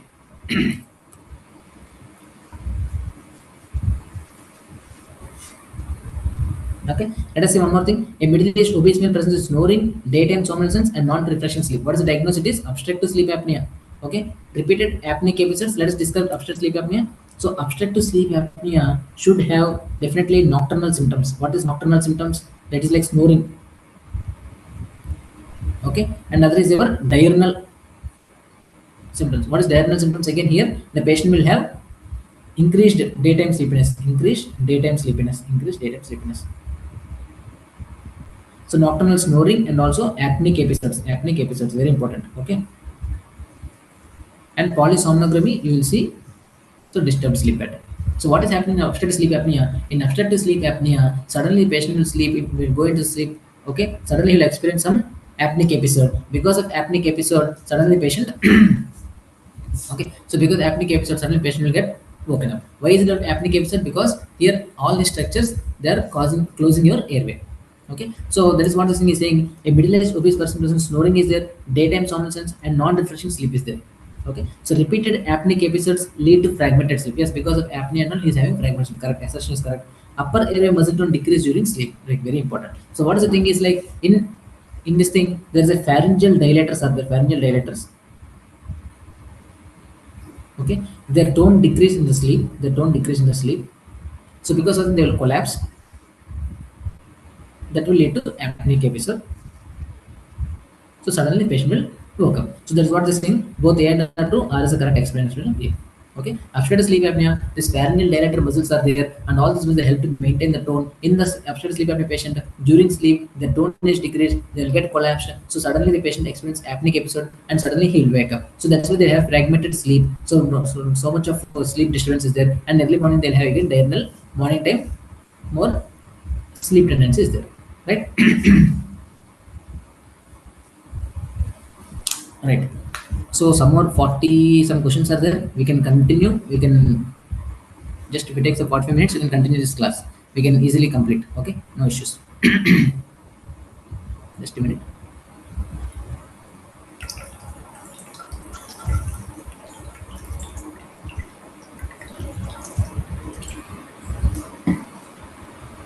Right. Okay, so 20% chronic diarrhea and weight loss. They're asking about ulcerative colitis and also Crohn's disease. You can see what is Crohn's, what is ulcerative colitis, where are the continuous lesions are there, where are the skip lesions are there. You can identify, no problem, right? Just a minute.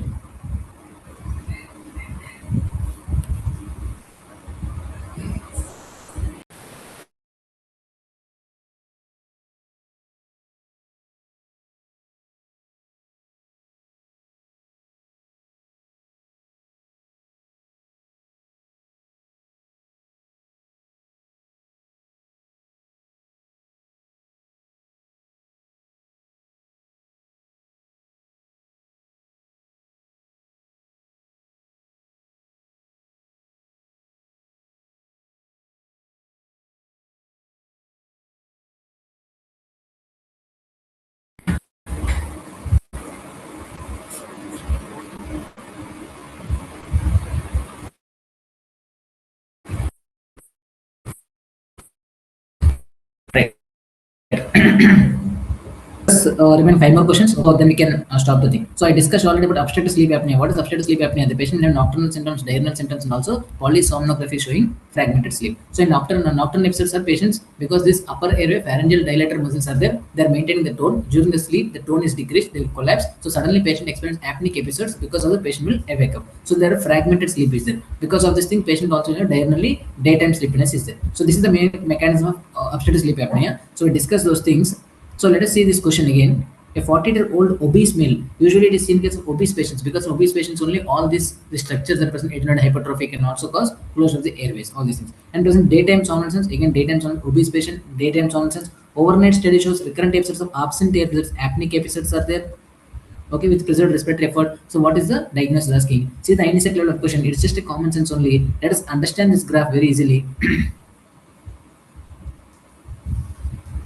Okay, see the EEG. So the patient is sleeping now. Suddenly EEG, very slow waves are there. Suddenly patient got arose here. Once arose is there, you have alpha waves will come. The frequency will increase.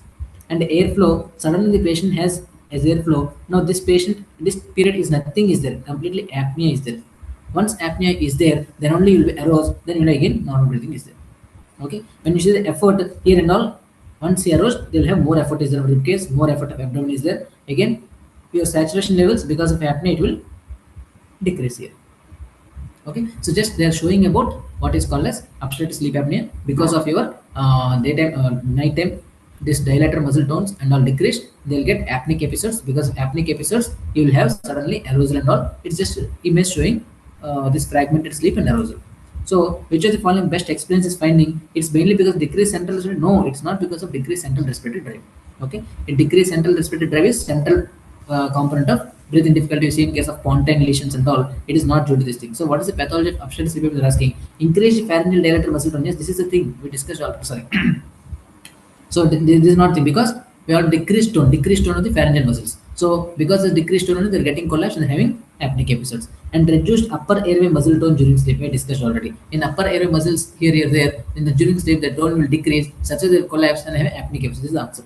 And impaired alveolar gas exchange, it's not the answer, it's because of your pulmonary problem. That's not the thing. So what is the abnormality in obstructive sleep apnea is? Obstructive sleep apnea, mainly you will see what is called as there's reduced upper pharyngeal muscles tone is reduced, so in the sleep, so they'll collapse and they'll have apneic episodes. They'll have frequent awakenings in the night, usually seen in obese individuals. So they have nocturnal symptoms, diurnal symptoms. Obese individuals, because of your pharyngeal muscle dilated tone less, so they'll collapse and they cause fragmented sleep. Right. So this obstructive sleep apnea, how will you diagnose? You will diagnose by using what is called as polysomnography. In polysomnography, what you're doing is you're calculating what's called apnea hypopnea index. So how many episodes of apnea and how many episodes of hypopnea are occurring in 1 hour, you're calculating. If less than 5 is a normal thing. If 5 to 10 is a mild, okay, 5 to 15, and 15 to 30 is moderate. If more than or equal to 30, it is a severe. Okay, 5 to 15 mild, 15 to 30 moderate, and more than that is severe. So all these questions they asked about obstructive sleep apnea, they asked about only the pathology. So what is the pathology? There is reduced upper airway muscle tone. Pharyngeal dilator muscle tone is reduced, collapsing, causing fragmented sleep and causing your daytime somnolence, especially in obese individuals. Next time they'll ask about how will you diagnose? You will diagnose polysomnography. What you will see is apnea hypopnea index, number of how many apnea episodes, how many hypopnea episodes you're checking. If more than or equal to 5, it's mild. 5 to 50, 15 that is moderate, more than that is severe. Right? So that's it, simple. Right, a 30-year-old woman on hormonal therapy develops pruritus and jaundice. Lab shows disproportionately elevated ALP and also minimal transaminase rise. Liver biopsy shows cholestasis without portal inflammation. What is the most likely responsible? One important thing is there. One is drug-induced liver injury. So drug-induced liver injury can be of hepatocellular pattern, or cholestatic pattern, or mixed pattern. Simple mixed pattern. Okay, hepatocellular pattern means AST ALT is elevated. AST ALT is elevated, but ALP is normal. ALP is normal.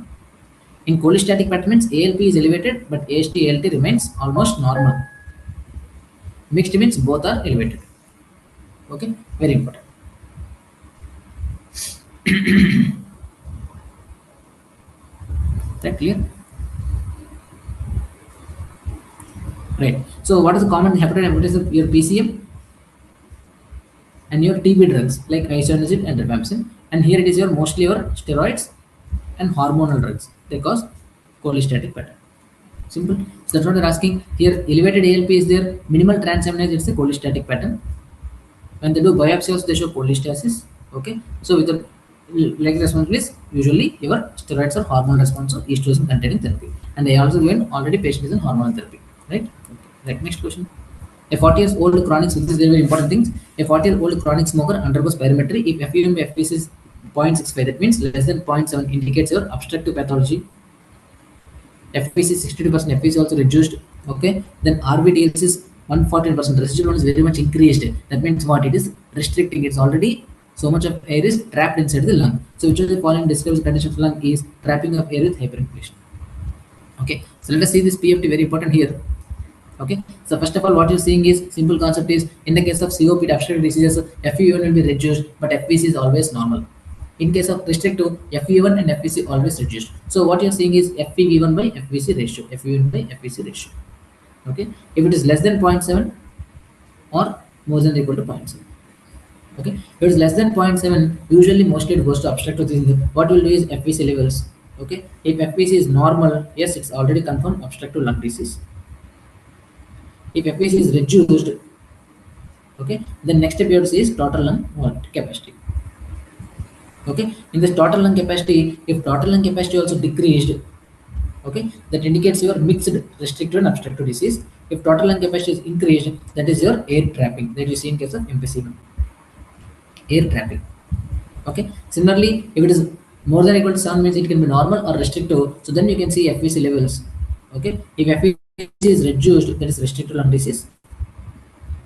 If FPC is normal, it's a usually a normal lung only, usually normal lung. In this condition, you just check for the, if patient has still shortness of breath, you just check for the DLCO. If DLCO is reduced, it's a vascular phenomenon. It's a vascular phenomenon like pulmonary hypertension or pulmonary thromboembolism. If DLCO is normal, it's a normal lung. Okay, simple. This is a simple flow chart I'm giving. So FEV1 FPC, if it is less than 0.7, definitely it can be obstructive. So just say FPC. If FPC is normal, it's obstructive. Nothing else to remember. Okay, but if FPC is decreased means that means you check the total lung capacity. If total lung capacity is decreased, there is a mixed restrictive and obstructive pattern. If total lung capacity is increased, there is a pseudo restriction like air trapping.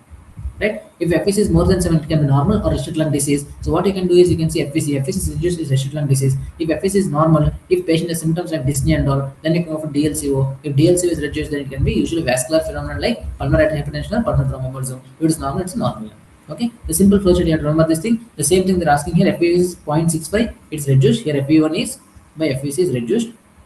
That means it's an obstructive lung disease. Okay, then FPC also reduced. If FPC is normal, you can go for COPD, but FPC is reduced and residual volume TLC is increased. That is, your TLC is increased. So mostly it is your air trapping you see in case of this thing. So what will happen in restricted lung diseases? In restricted lung diseases, so in restricted lung diseases, what is happening here? FEV1 FPC is not reduced. It's usually more than or equal to 0.7. So it is all eliminated. In case of normal physiological changes, FPC is normal. FPC is normal. So that is also eliminated. Reduced competence of lung and restricted lung disease both are same. Right? Simple. So answer is B. Very easy. So please follow this flowchart. Very, very important. Next important thing, a 28-year-old woman reports transient electric shock-like sensation down her spine on neck flexion. Whenever they have neck flexion, they have electric shock-like sensation. What is that is called as Lhermitte's sign. Very, very important. Lhermitte's sign. Okay, and intermittent numbness in hands. Examination is normal. Most likely earliest domain affected is. What is domain affected? So this Lhermitte's sign is mainly because of your dorsal column pathway, also called posterior column pathway. So because they're carrying your proprioceptive fibers and all, so whenever this impaired, suddenly the neck flexion is there, suddenly electric-like sensation, it passes through the spine. That is what's called hermeticent. You see in the case of dorsal column pathway lesions. So that is your sensory pathways. Okay, so the small things about this dorsal column pathway very important. It is also called as dorsal column medial lemniscal pathway. Why it is called? It is also called as posterior pathway because it runs in the posterior part of the spinal cord. Okay, so every sensory pathway you have to know what is the first order neurons, what is second order neurons, and what is third order neurons. Okay, first order neurons present in the dorsal root ganglion. From the dorsal root ganglion, the neurons are going into the posterior part of the spinal cord. It is traveling to the spinal cord, going. It go to middle line, go to points, go to midbrain. In the midbrain, they will decussate. And the decussation is called as internal decussation. Okay, and after decussation, they are called as medial lemniscus. From there, your second order neurons. So second order neurons is the midbrain. When compared to spinal thalamus, second order neurons is spinal cord, but here it is in the midbrain. Okay, and then comes your thalamus. Thalamus will have a third order neurons. So after decussation, this is called as medial lemniscus. So that's it's called dorsal column medial lemniscal pathway. And this decussation, internal decussation, happens in the midbrain. So three questions I can ask you. So what is the other name of posterior column? Dorsal column medial lemniscal pathway. And where is second order neurons in the midbrain? What is the decussation called? Internal decussation. And what is this pathway after decussation? Medial lemniscal pathway. And what is the sensations carried? It's a proprioception and vibration, touch and pressure. All these things are carried by this dorsal column medial lemniscal pathway. Simple, very important. Okay, and a patient with demyelinating disease presents unilateral visual loss, very important. Unilateral painful visual loss. Fundus is normal. What is the thing? So here the patient has a vision loss is there, painful vision loss is there, unilateral is there, but fundus is normal. Fundus you cannot see anything. Nothing is normal is there. That means your optic neuritis. It's mainly because of your optic neuritis. That means retrobulbar part of optic neuritis. So this thing, the patient is demyelinating disease and also optic neuritis. So what is not expected is asking. That means usually it is a MS or NMOSD disorder. Usually the patient is asking about multiple sclerosis. The patient has demyelinating disease with optic neuritis, definitely it's a multiple sclerosis. Okay, the fundus is normal, but patient has experienced vision loss. Means what? When you're seeing the fundus, you're not seeing the optic disc. So that means behind the optic disc is a problem. That is optic nerve is involved. So optic neuritis is the possibility. So in a demyelinating disease with optic neuritis, the possibility is multiple sclerosis. So what you can see, central scotoma, which is not expected, is asking, yes, if your optic neuritis is there, you cannot see. Central scotoma is correct option. Relative afferent pupillary defect, very important.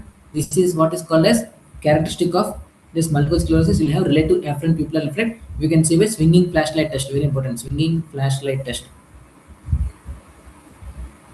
Okay, and disproportionate color vision loss, very important.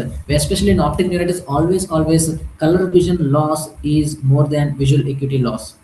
Okay, and proportionate is wrong. Visual acuity is not proportionate to color deficit. In optic neuritis, always the first fibers are involved are color vision fibers. That's why color vision loss is more loss when compared to visual acuity loss. This disproportionate is there, right? Okay. And last, what is this thing? See, INICET is always about a common sense. Again, you see this common sense question. 70-year-old lady with Parkinson's features. She has a Parkinson's features. Some aspiration pneumonia, 3 episodes for the past 6 months. She has a Parkinsonism. He is having aspiration pneumonia, 3 episodes. Recurrent aspiration is the patient has a recurrent aspiration. Okay, we understood this part. So X-ray shows bibasilar bronchiectasis. Because of aspiration and all, he has a bronchiectasis also. Okay, that also we understood it from the question. Moderate oropharyngeal dysphagia is there, and had poor cough reflex. Patient is unable to expel out the cough, and also oropharyngeal dysphagia also there. So what is the best appropriate step? So what is the thing is, patient has a Parkinsonism.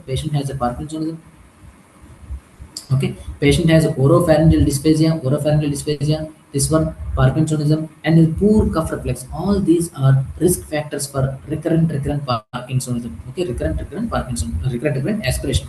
Okay, so because of Parkinsonism, he can aspirate. Because of oropharyngeal dysphagia, he can aspirate. Because of poor cough reflex, he can aspirate. So because of this thing, he developed aspiration pneumonia 3 episodes in 6 months. And because of this thing, he developed bibasilar bronchiectasis also. Now what exactly asking is, what is the best appropriate step for long-term prevention of recurrent aspiration pneumonia? To prevent recurrent aspiration pneumonia, how will you prevent this is asking. Let us see. So high frequency oscillator chest therapy. What is this thing? Chest physiotherapy only. Just use chest physiotherapy. So what it will do? Chest physiotherapy will reduce the secretions in the lung. Okay. Here the patient is having this aspiration not because of problem in the lung, not because of secretions in the lung, because patient is unable to cough out the reflex. Patient is unable to swallow. Patient is a neurological problem. So this is not the thing.